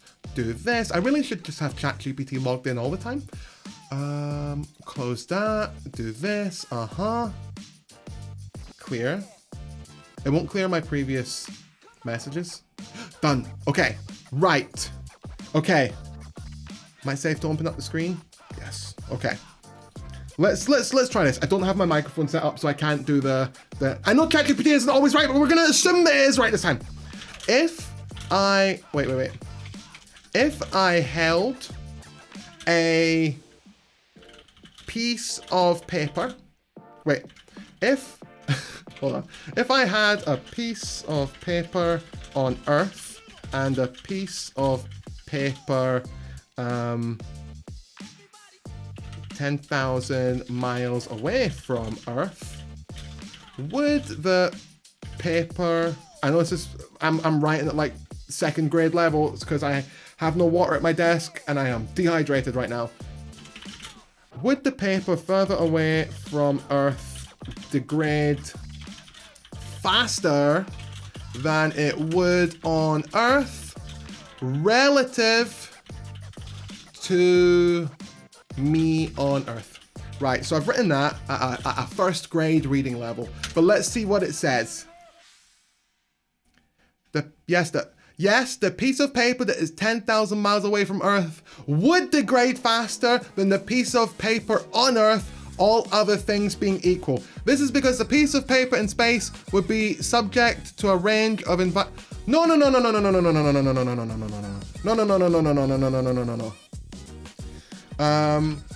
only accounting for relativity and time. I'm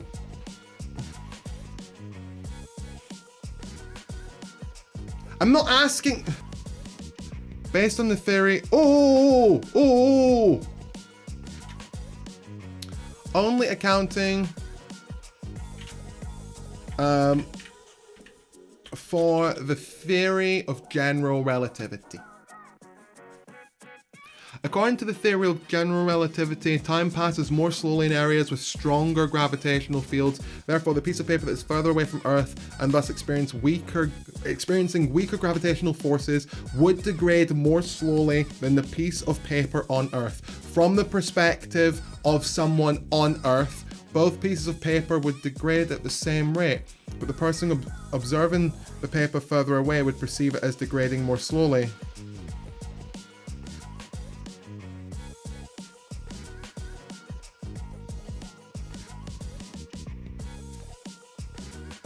How did I answer? How did I answer my question and also make more questions? Oh my god. All they're saying is clocks turn faster the further away from the planet you get. But the reason that clocks turn faster the further away from the planet you get is because gravity affects time. That's why, right? But in which sense? I think time passes the same everywhere at the same time if we don't take time based on our relationship with the sun. No! Time can be warped by gravity. You really need a black hole to be in the equation to meet what you're suggesting?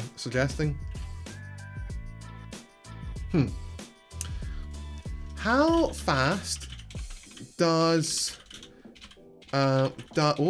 wait. I don't know how to ask this question. So second grade reading level again, or second grade writing level, because I really cannot think right now. There's so much going on right now in my head.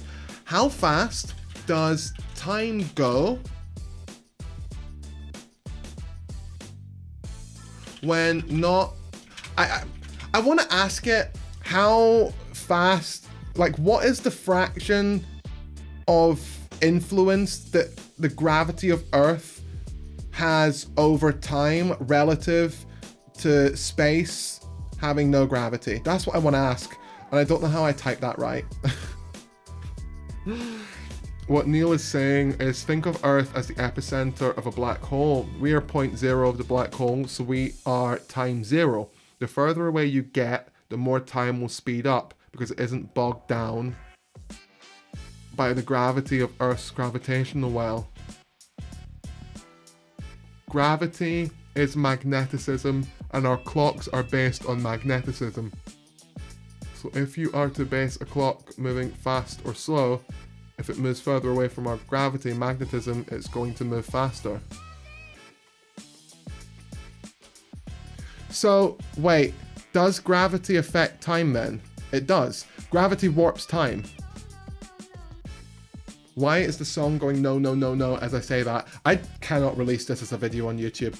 This is, my understanding of this subject is so far below where I thought it was.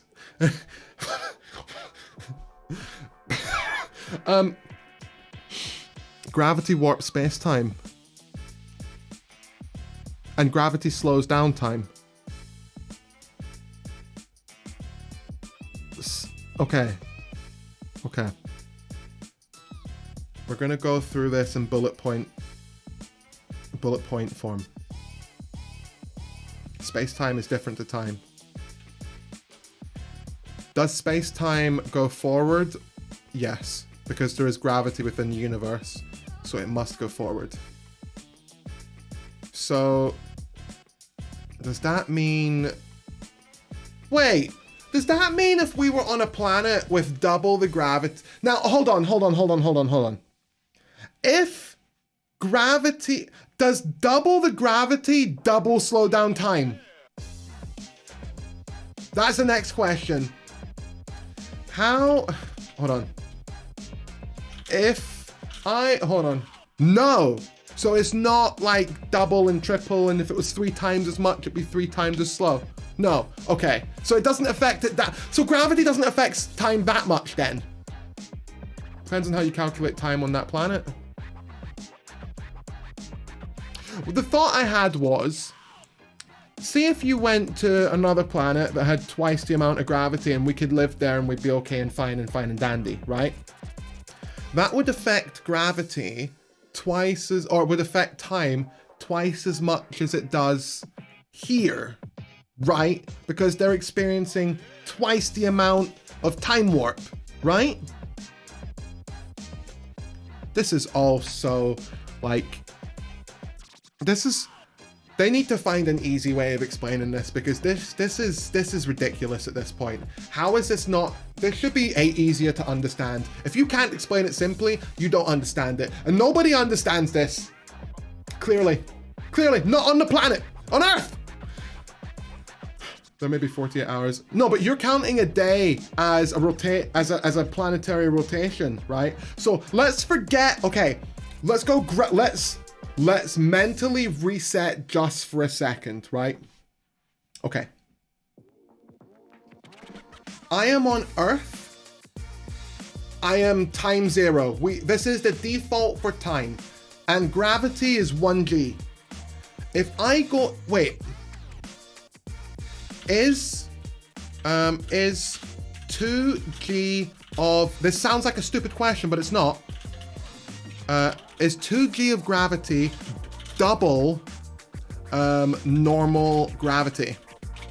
Now, before I hit enter, I want to explain the reason I'm asking this question is that I didn't know until recently that like a 7.8 magnitude earthquake is not just 0.2 more intense. It's like way more intense, dude. So I'm now wondering if the scale is the same for gravity. Because I don't... okay.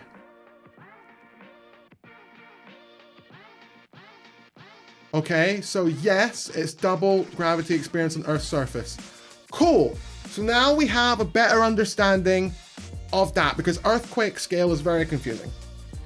So, okay, so would 2g of gravity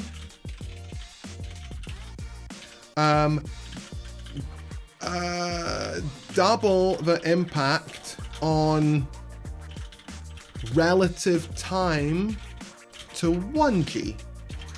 So what I'm trying to ask is, would the effect of time dilation be double the amount according to relative to gravity? That's what I'm trying to figure out right now. I'm trying to understand.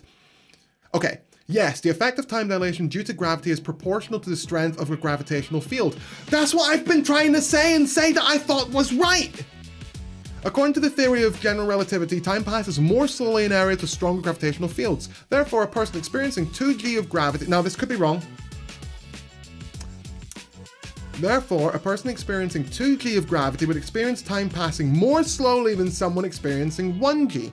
This means that time would be dilated or slowed down by a greater amount for someone experiencing 2g than for someone experiencing 1g. However, the difference in the amount of time dilation between 1g and 2g would be relatively small and difficult to observe with human senses. Okay, it doesn't double the effect then.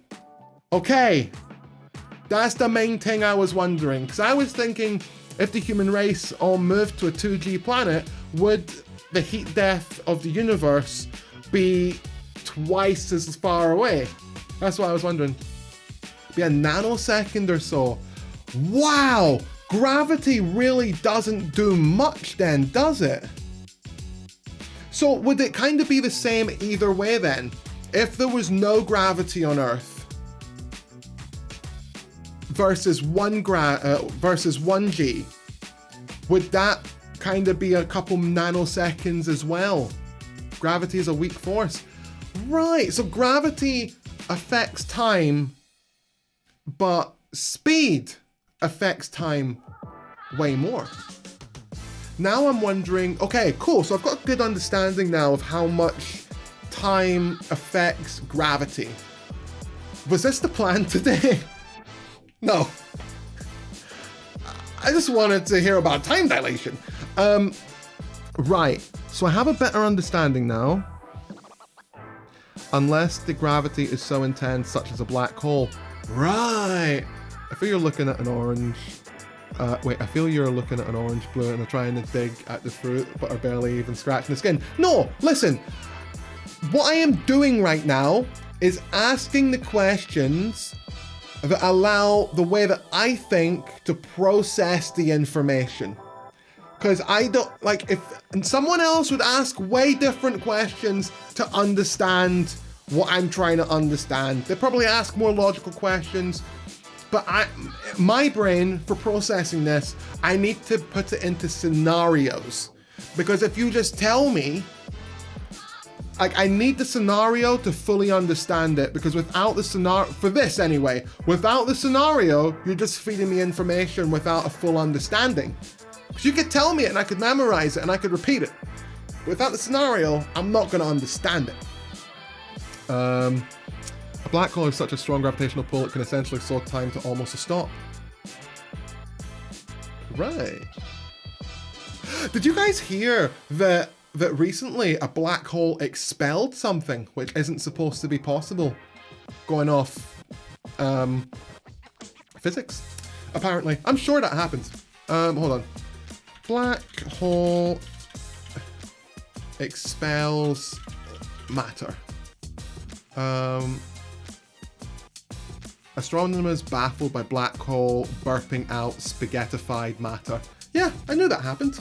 That was a really risky Google search, wasn't it? I'm just now realizing I shouldn't have done that. Okay, I have a better understanding now. So gravity doesn't affect time that much. So I'm now wondering I can't be bothered researching it anymore, but I am now wondering how much does speed affect time in a way that I can understand. Google, do you feel lucky? I'm now wondering how much speed affects it. Like how fast, like what's the difference between me experiencing time and someone traveling at 1,000 miles an hour? Then that's my next question, you know? Took me a second to understand. You said that, why? Yeah, that was a risky search. Okay, right, let's continue. Maybe we get some more explanations on stuff. Farther away, their time ticks faster relative to us. Wow. The more intense the gravitational field is, the slower time ticks. So they're farther away, their time ticks faster relative to us. Wow. But we get precise timings from geosynchronous satellites. So how does this work? We pre-correct the time signal from the GPS satellites to compensate for Einstein's general theory of relativity, so that by the time the time reaches us, it's been properly corrected and it matters to us and our space-time continuum, not the one that's at middle Earth orbit. See, I feel like we just learned so much together that this shit doesn't impress me now. I'm like, yeah, of course you pre-calculate the difference in time dilation in order to, correct for our time, and all you really have to do is base it off the speed and the distance from our gravity and account for the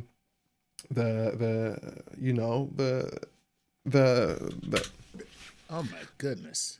I know. So GPS couldn't work as accurately as it does. However, wait a minute. What? I'm sorry, just for me, you would have to have a standard in order to pre-correct something. Greenwich Mean Time.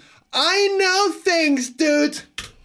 You know the rate at which its time is speeding up. God damn it, I was hoping he was going to say that, and then I could, I could save some face while watching this video.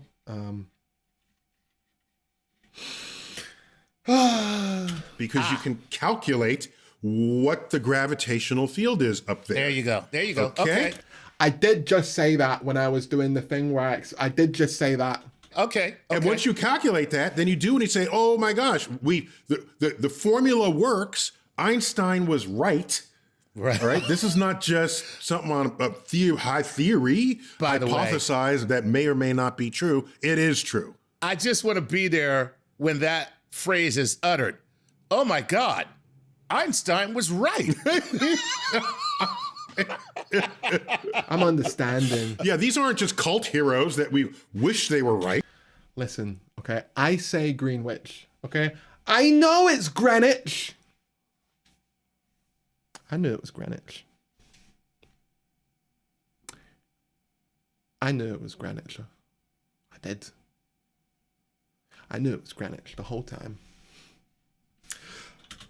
Right. These are real. This is real. Okay, this is the real universe.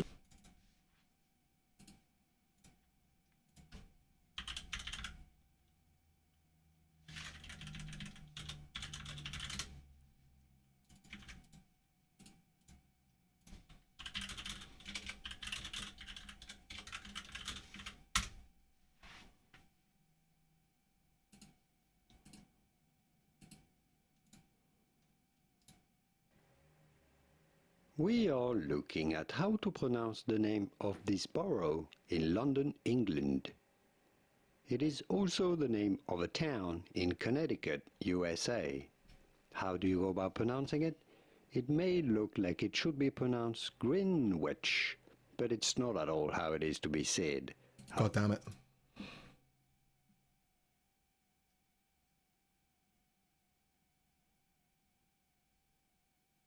Hudson Square, Greenwich Village, the West Village. God damn it. Greenwich. God damn it. We're talking about here. Okay, so now watch. Let's keep going faster and faster. Okay. Let's go half the speed of light, three-quarters the speed, 90% the speed of light, 99% the speed of light. Mm-hmm. Time is ticking slower and slower and slower. For you, you will watch the whole future history of the universe unfold in front of your eyes as fractions of a second go by for you. As you go 99, there's a formula for this, of course, but 99, 99.9, 99.99% the speed of light. Because you're the observer of that. For you, your time has slowed to the point where as you observe the things that are not moving at the speed of light, you see them speeding. Basically, correct. You see speeding them up. unfold. Correct. Boom. God. Correct. Okay, so I've heard something to do with this theory before, right? And it's that the first people that are sent to another planet are not going to get there first. And the reason is that if they are traveling fast enough to reach it within their lifetime, time on Earth relative to them will be going so much faster for them that they will develop new technology that will be faster than the tech on the first ship. and will reach the planet before them. And then again, time will be going so much faster on Earth than the second ship that is sent, right? That Earth will develop even better technology, and then the third ship was going to get there before like I've heard, I don't know when this type of theory ends, but I have heard this theory before. So it does make me wonder what the optimal time and speed is to get from one planet to another. Because if you have to be put into hibernation for 100 years and you reach a place in 100 years versus going so fast it feels like 5 minutes, but 100 years passes anyway, like I don't know what the math is on that and what the balance is, but surely there's got to be an optimal speed. The difference won't be that great. No, but it like if you're going fast enough to get there, right? Like, hold on. If how fast would I need to travel to get to Alpha? Oh, I spelled that wrong. No, maybe I didn't. Alpha Centauri. How fast would I need to go to get to Alpha Centauri in 10 years? And how much time would pass relative on Earth in those 10 years I'm traveling? I don't know if it's going to be able to answer this, but let's see if it can. Alpha Centauri is the closest star system to our solar system, located about 4.37 light years away from us. Assuming you want to arrive at Alpha Centauri in 10 years as measured by a clock on board your spacecraft, the speed required would depend on the reference frame from which you measure it. From the perspective of an observer on Earth, due to time dilation, time would appear to pass more slowly on the spaceship traveling at high speed. Therefore, the amount of time that would pass on Earth would be greater than 10 years. Using the time dilation formula from special relativity, I don't even know how to, right, it explains the math where T Earth is the time as measured on Earth.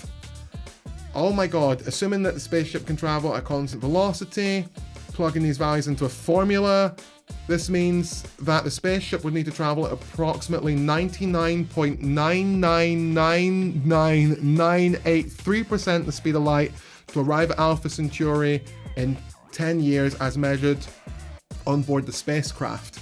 From the perspective of an observer on Earth, due to time dilation, the amount of time that would pass on Earth would be greater than 10 years. Using the time dilation formula again, we can solve for the amount of time that would pass on Earth. Approximately 4.4 years would pass on Earth during the 10-year journey as measured on the spacecraft. I don't think that final calculation is right. There's no way that because it just said that time would pass faster on Earth.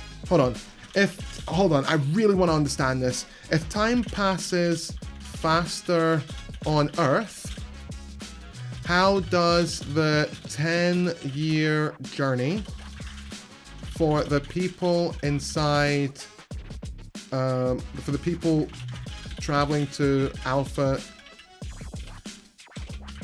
Centauri only pass 4.4 years on Earth? That doesn't make sense to me. Apologize for the confusion of my previous answer. It was an error on my part. Okay, let's see. See, this thing can definitely be wrong. So you can only assume. I want to see if this gets it right this time. I'm surprised that it got the math wrong, but the way I wrote it out wasn't very good. I talked about this in another stream/video where I said that if you're not good at prompt crafting, you will not get the result that you want, and it's more likely to, it's more likely to, give you wrong answers. It's saying approximately 43.87 years would pass on Earth during the 10-year journey as measured on the spacecraft. Well, maybe you're right then. Who was it that said that? ADSR, the difference won't be that great. So 10 years. So wait, does going at the speed of light only slow things down by the power of 4? I don't know if I've said that right. Huh. So, I thought moving at the speed of light stopped time.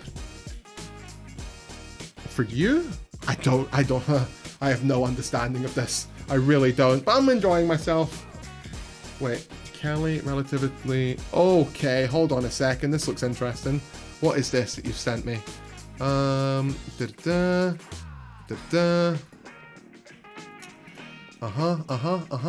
Reject everything, thank you. It really is all relative. No, thank you.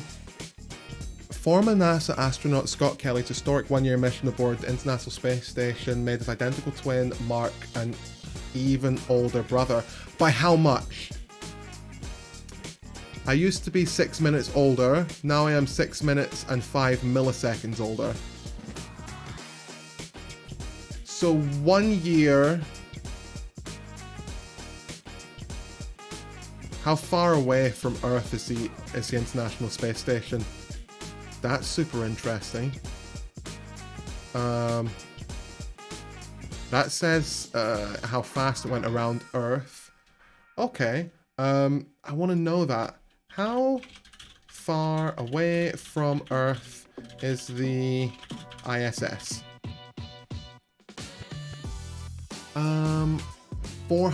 250 miles, basically. So 250 miles away for a year results in 5 milliseconds. That's it? That's kind of crazy that it's such a small amount of time. That is insane. Okay. So now watch. It is insane. Oh my God, wait. Now watch. Okay. Wow. So, I didn't even get to the part where I lose sleep. Okay. Okay. That's what happens. By the way, there are particles that decay. You've heard of like radioactivity, right? Yes. It's one part of it decays. Oh, because it was also moving around the planet. Oh, so it was moving around the planet at 17,500 miles per hour. I didn't even think about the speed that it's moving. So the speed mixed with the gravity still only resulted in 5 milliseconds over the course of a year. Wow, time is a lot less pliable than I thought it was. Huh. And becomes another part and releases the often deadly energy. Yes. Okay, radioactivity. All right. Some particles, let's take, for example, the... I really wish that there was a metric system for space and time. Because 100 centimeters is a meter, 100 meters is a kilometer. No, wait, 100 centimeters is a meter, 1,000 meters is a kilometer, right? I really wish that there was the metric system for time, because then when I say, how would I put it? If 2 G's of gravity is double gravity, then I want a system like that that explains time warp and time dilation so that I can better understand the actual difference in time that gravity and speed are going to make. Because I guess I just don't understand it right now. Proton or the muon. One of these decays in like 6 minutes when it's left out in the wild. Okay, when it's not part of an atom. Okay. When it's not in captivity, I forgot which of these. But it doesn't matter for my example. Decays in like 6 minutes. Okay. Okay. What happens if you take that particle and speed it up in a particle accelerator? So you take a community of these particles, speed them up, calculate. Wait a minute. The internal risk. Wait. I know this one. Teacher, I know this one. If you speed up the speed that it's moving, it will last longer. Final answer. Watch on these clocks says they should live longer. And sure enough, their decay time takes longer. Wow. I am learning so much. I love this, man. This is fun. I was right. Oh, Thug, you said nope. Hold on. Can we get a rewind on that? On these clocks says they should live longer. And sure enough, their decay time takes longer. Wow. That's... Well done, me. Well done, me. Relative to us, because they're moving faster, time is technically for them moving slower, which means they are going to last longer. Oh my God. Yes. Yes. So oh wow. Yes. I understand. And that becomes living proof of what Einstein said. Yes, because we can't go half the speed of light. Right. But you can accelerate a particle to do that. Yes. And it has an internal built-in clock that decays after a certain amount of time, and there they are taking longer to decay in the exact amount that Einstein predicts. That is genius. So we don't make this stuff up, okay? Yeah. Yes, it is genius. It's like triple genius. All right. Now, let's take this to an extreme level. Right. Let's go so fast that we're going the speed of light itself. Right. Does the speed of light mean that time stops? That's my next question. Well, we can't do that because we're made of material substance, and there's no way to do that. But there are things that travel at the speed of light. And what is that? Those light. would be photons. Yes. Thank you. That's basically what I said. Those would be, I like your finger gesture. That would be, I would say, what travels at the speed of light? The observation takes longer. No, right, hold on. I'm pretty sure what Neil just said, maybe I'm misunderstanding. If I take a proton that's supposed to, or a particle or a whatever, and I put it into a thing and I make it spin round real fast, right? Rather than dying in 6 minutes, it dies in 9 minutes because it's moving faster, which means it is experiencing time slower. Now, to us, in our time, in our observation of that thing, it lasts 9 minutes. To it still lasts 6. But to us, it lasts 9. That was my understanding. What travels at the speed of light? Light does. Yeah. Okay. I was about to say light. So if photons Okay, good. I do get it. Okay, cool. had a clock, the clock would never tick. Nice. Which means when I go to a mountaintop, as I did in graduate school, to observe the center of the Milky Way galaxy for stars that emitted their light 30,000 years ago, traveling through the gaps of interstellar space, and they move through space, come through Earth's atmosphere, they come down into the telescope, they reflect, go back to my detector, and land on my CCD chip. That photon, when it was born, at the star that emitted it, was detected at my telescope in the same instant. Wow. According to the photon itself. Live fast, die hard. The photon has no knowledge of that trip. Right. Because time did not exist for it. Oh, that's great. And oh, I understand what he's saying. I was thinking, well, that doesn't make sense because the speed of light is still movement. He's saying that when you move at the speed of light, time doesn't move. So despite the fact that it took 30,000 years for that light to reach us, while from the perspective of the photon, time did not pass, it did actually still travel because the speed of light is a measurement of speed. So you can travel at the speed of light and time. Yes, I get it. If you're traveling at the speed of light, time does not move for you, but you are still physically moving. Gotcha. That makes sense. I understand. So does that mean, well, I guess, I don't know if anyone's answered this in physics, but does that mean if you move faster than the speed of light, time goes backwards? That's like one of the theories for time travel, right?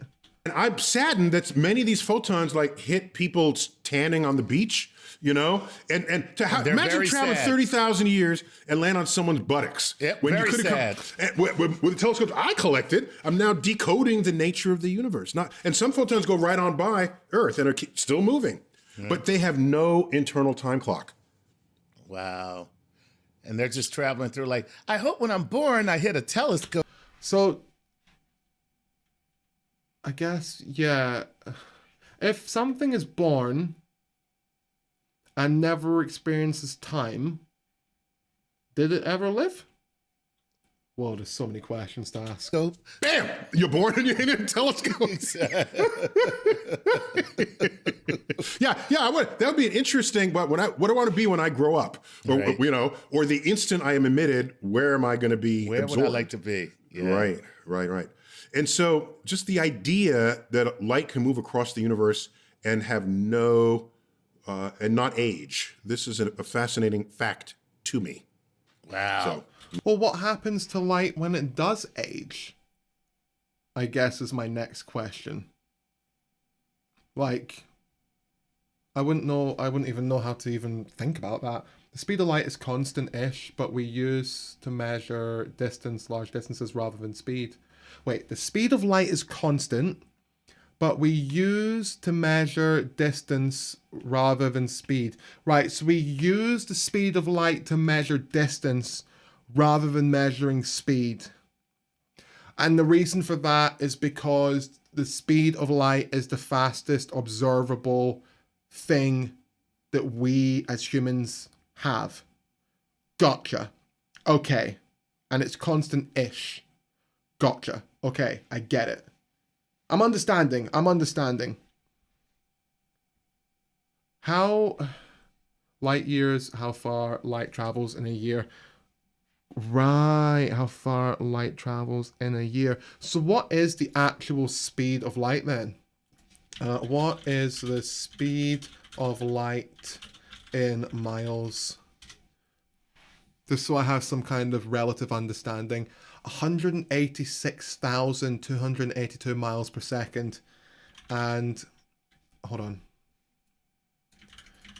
How many times could you go around Earth if you traveled? Okay. Assuming you're traveling at the speed of light, which is approximately blah, blah, blah. No. How many times could you go around? Give me a... Wait, the circumference of Earth is 24,900 miles? Whoa! 7.5 times around the planet. How far away is the sun? Is the sun in miles? Oh, I meant to write from Earth, but it got it. On average, the distance is 93 million miles. Oh. So, right. Oh, that's per second. Right. These numbers are so large, you can't even think about them, huh? It's meters per second is what we use. So 209, so basically 300,000 meters per second is the speed of light. Metric. Oh, okay, cool. 300,000 meters a second. What was the distance to the sun again? Hold on. How many meters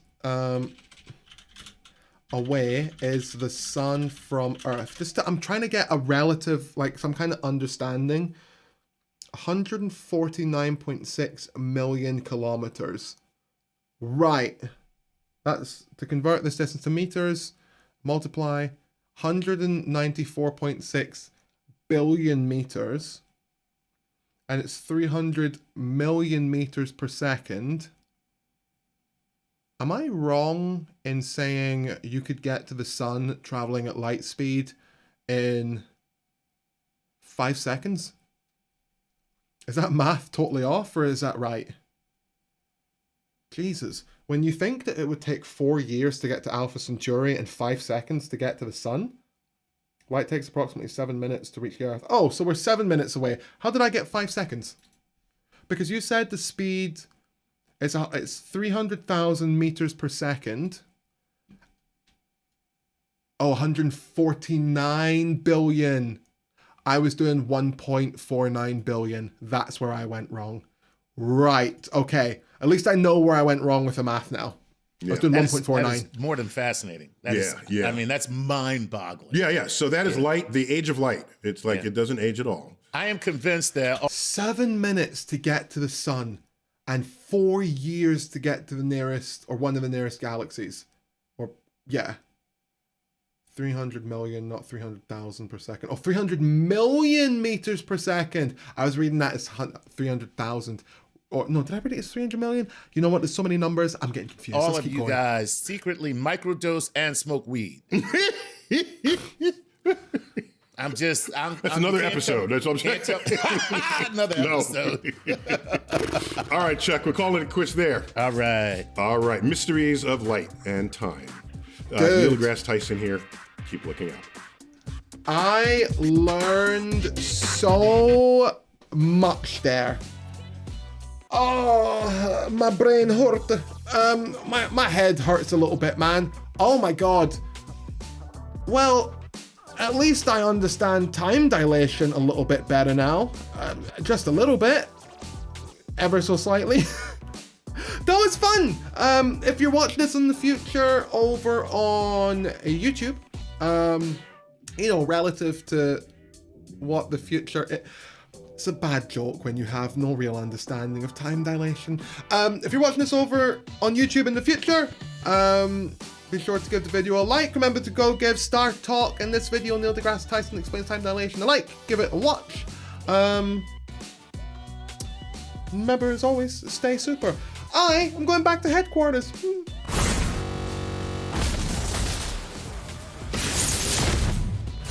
I have a choice to make. Do I play one game of Marauders, or do I save myself? I know there's a new update. I'm gonna do one game. Uno más, por favor.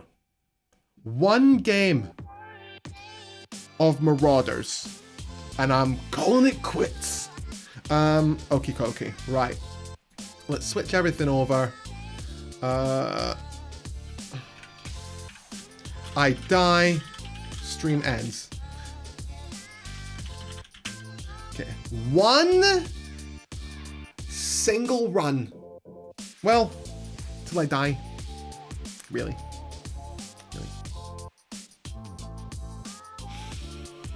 70 years. I'm gonna head out. Have to go try someone to work. Have a good one, Blue. Cool. I'll catch you later, Breathius. I sent that link I talked about. Yes, I got the notification. Thank you very much for sending that over. Have a great rest of your day, dude. See you on Tuesday. Okie dokie. Right. It's time for Marauders. Let's head to the studio.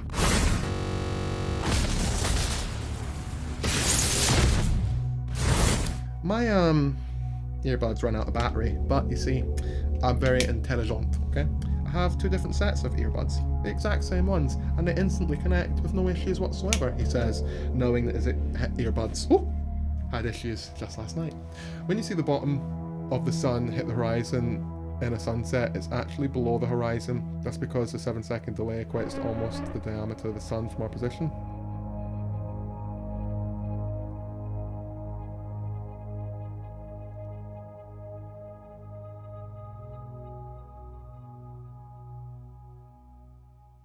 Wouldn't it be the other way around?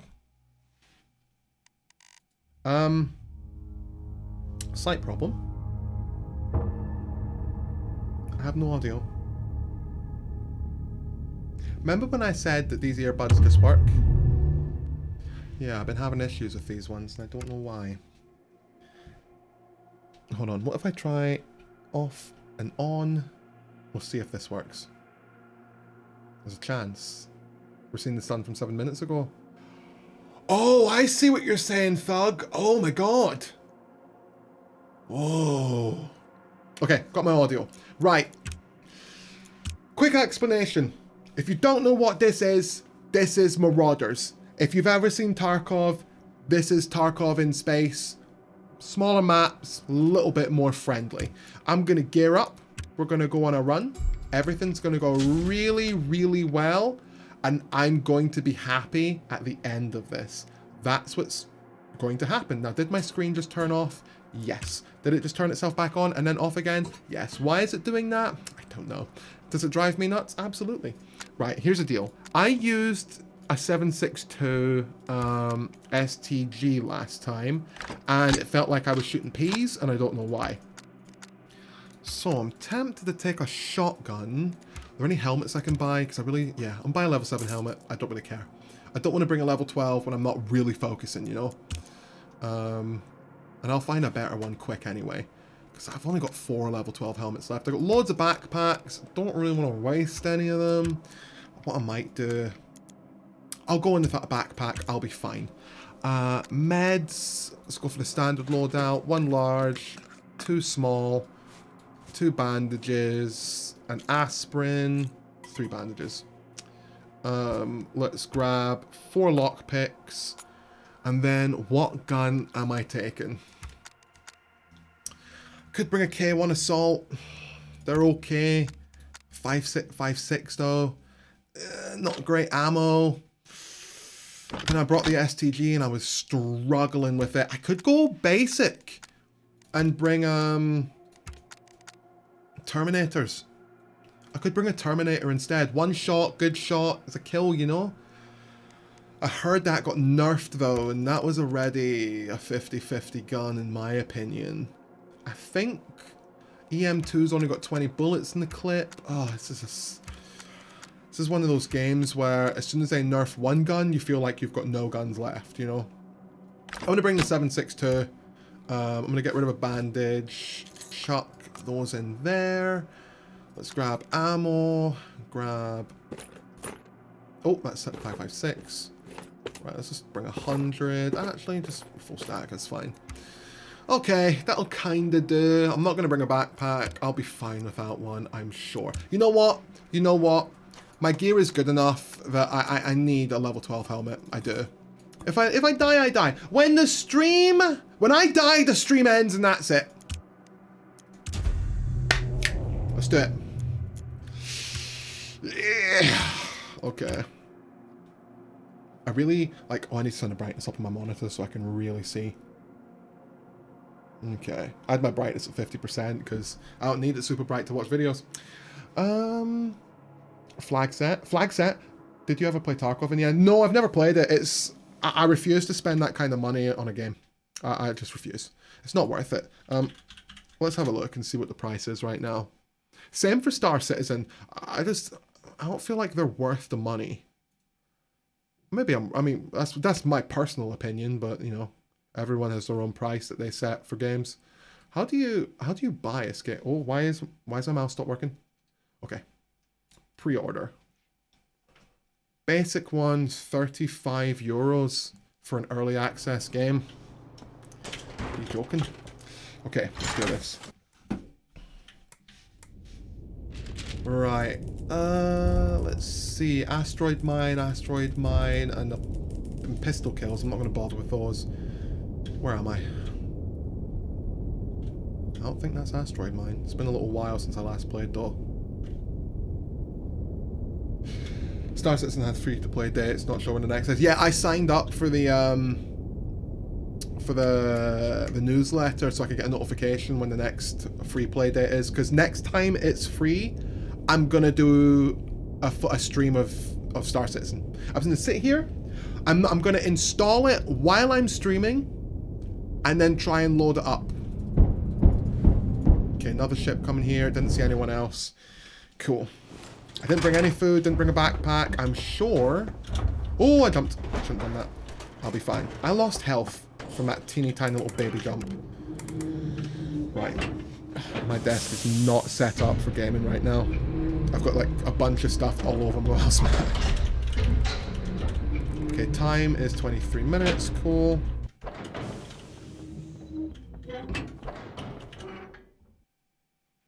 I need to turn my volume up.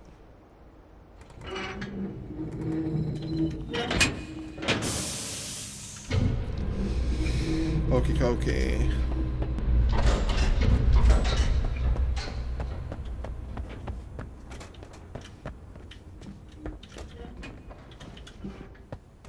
I hear someone. Okay, first things first. There's a stash in here. Right here. Can barely see it, but that's okay. A supply drop, and I don't have a backpack. Oh, I feel like a dick right now. Hunting knife, grab that. I'm gonna come back for that. I'll come back for y'all. I hear someone out here.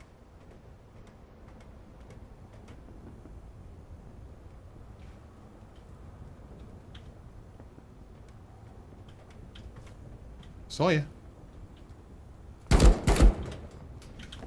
AI for sure. Though he might have a backpack.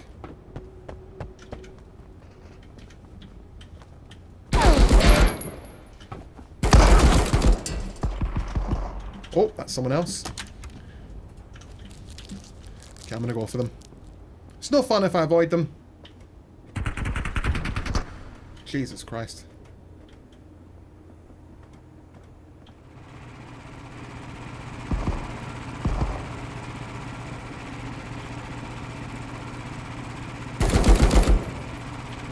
I don't know if that was a real person or not.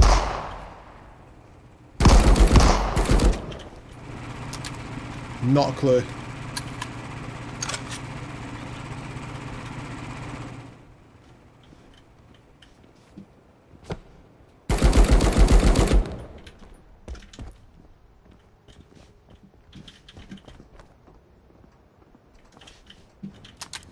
Oh God.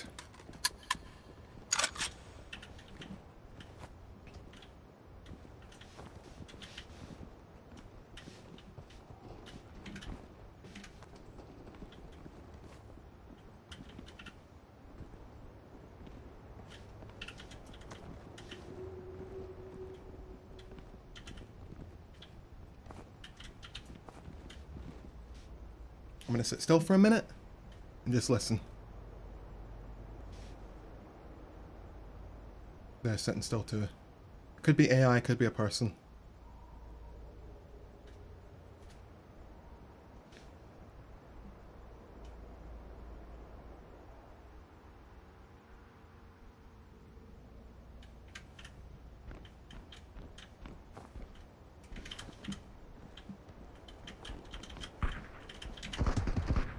There we go.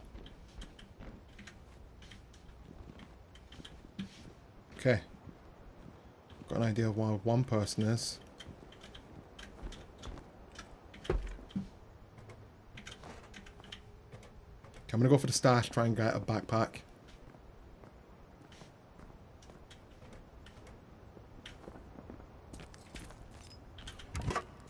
No backpack. What is it? Flamethrower? Cool. Never used it before.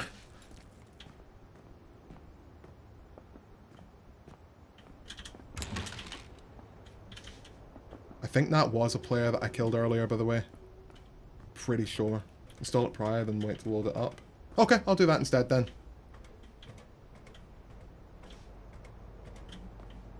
This is not a good spot to be. It's been a while since I was last in, so...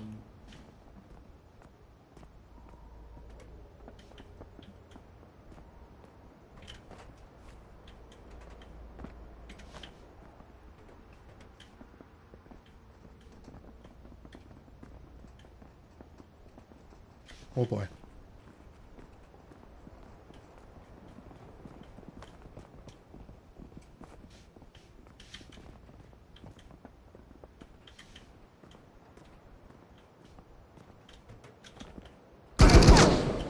Oh! I don't even know where that was from. I've got no idea. I heard the shot somewhere on my left. That's it. Oh yeah, one of the guys I got was a marauder. God damn it. I went into the middle of the place to try and chase him down. I should have picked a direction, gotten into a room rather than staying in an open area. Oh, this goddamn game. Stuff it!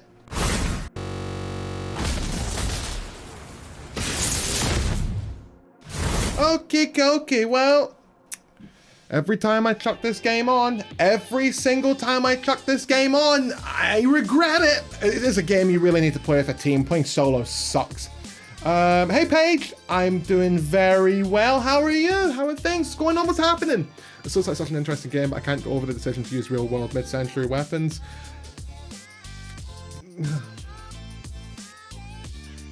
It would have been nice to have some sci-fi weapons. Yeah, you're right. I will say the Cycle tried to use futuristic weapons and I hated those, so maybe it was the right choice. I don't know, it's a good game, but the developers keep releasing patches that just suck. Or not suck, they keep trying to rebalance the game and I'm not enjoying it. Steam charts, Marauders, just so you can see, right? Look at this. Their all-time peak was 14,000. 21 minutes ago, there were only 430 people playing. The 24-hour peak's only 1,000. I mean, 1,000's still pretty good, right? And it's a paid game. But, I mean, it's dropping to 300, 270 at times. And it's not doing very well right now. An average of 810 in the last 30 days. Oh, I didn't realize I was blocking this. Oh well. You know, it's the patches they've been releasing are just not good. But I do really like that game. I would really say don't play solo, or if you're going to play solo, at the very, very, very least, make sure that you are super patient, because yeah, it's tough and rough. I'm good, school's been stressful, but yeah, happy you're good. Well, I'm sorry to hear that school has been stressful, but glad to hear that apparently you're getting through it, so well done. Never liked Tarkov games, but Marauders seems interesting. Oh hey, Kira, how's it going? Yeah, Marauders is good. If you're going to play a Tarkov style game, Marauders is probably the game to play. It's got a very generous loot economy, so when you die, you can make back everything you lost in under 20 minutes. That's one of the good things about it. If you lose everything, but if you win, you more or less come out with like 30-40 grand worth of stuff, so you can rebuy or you can, you know, build the stuff that you lost. It's pretty good. Anywho, I'm gonna boost off for now. I will be back on Tuesday should nothing come up. Join the Discord server, jump on the YouTube. I think that's it. Track shoots are going to be the next big thing in gaming. They already are the next big thing in gaming, but I kind of want them to go away because I'm sick of them. Anyway, appreciate you. Have a fantastic weekend. And as always, hold on. Ooh, hold on. Stay super, Blootropolis.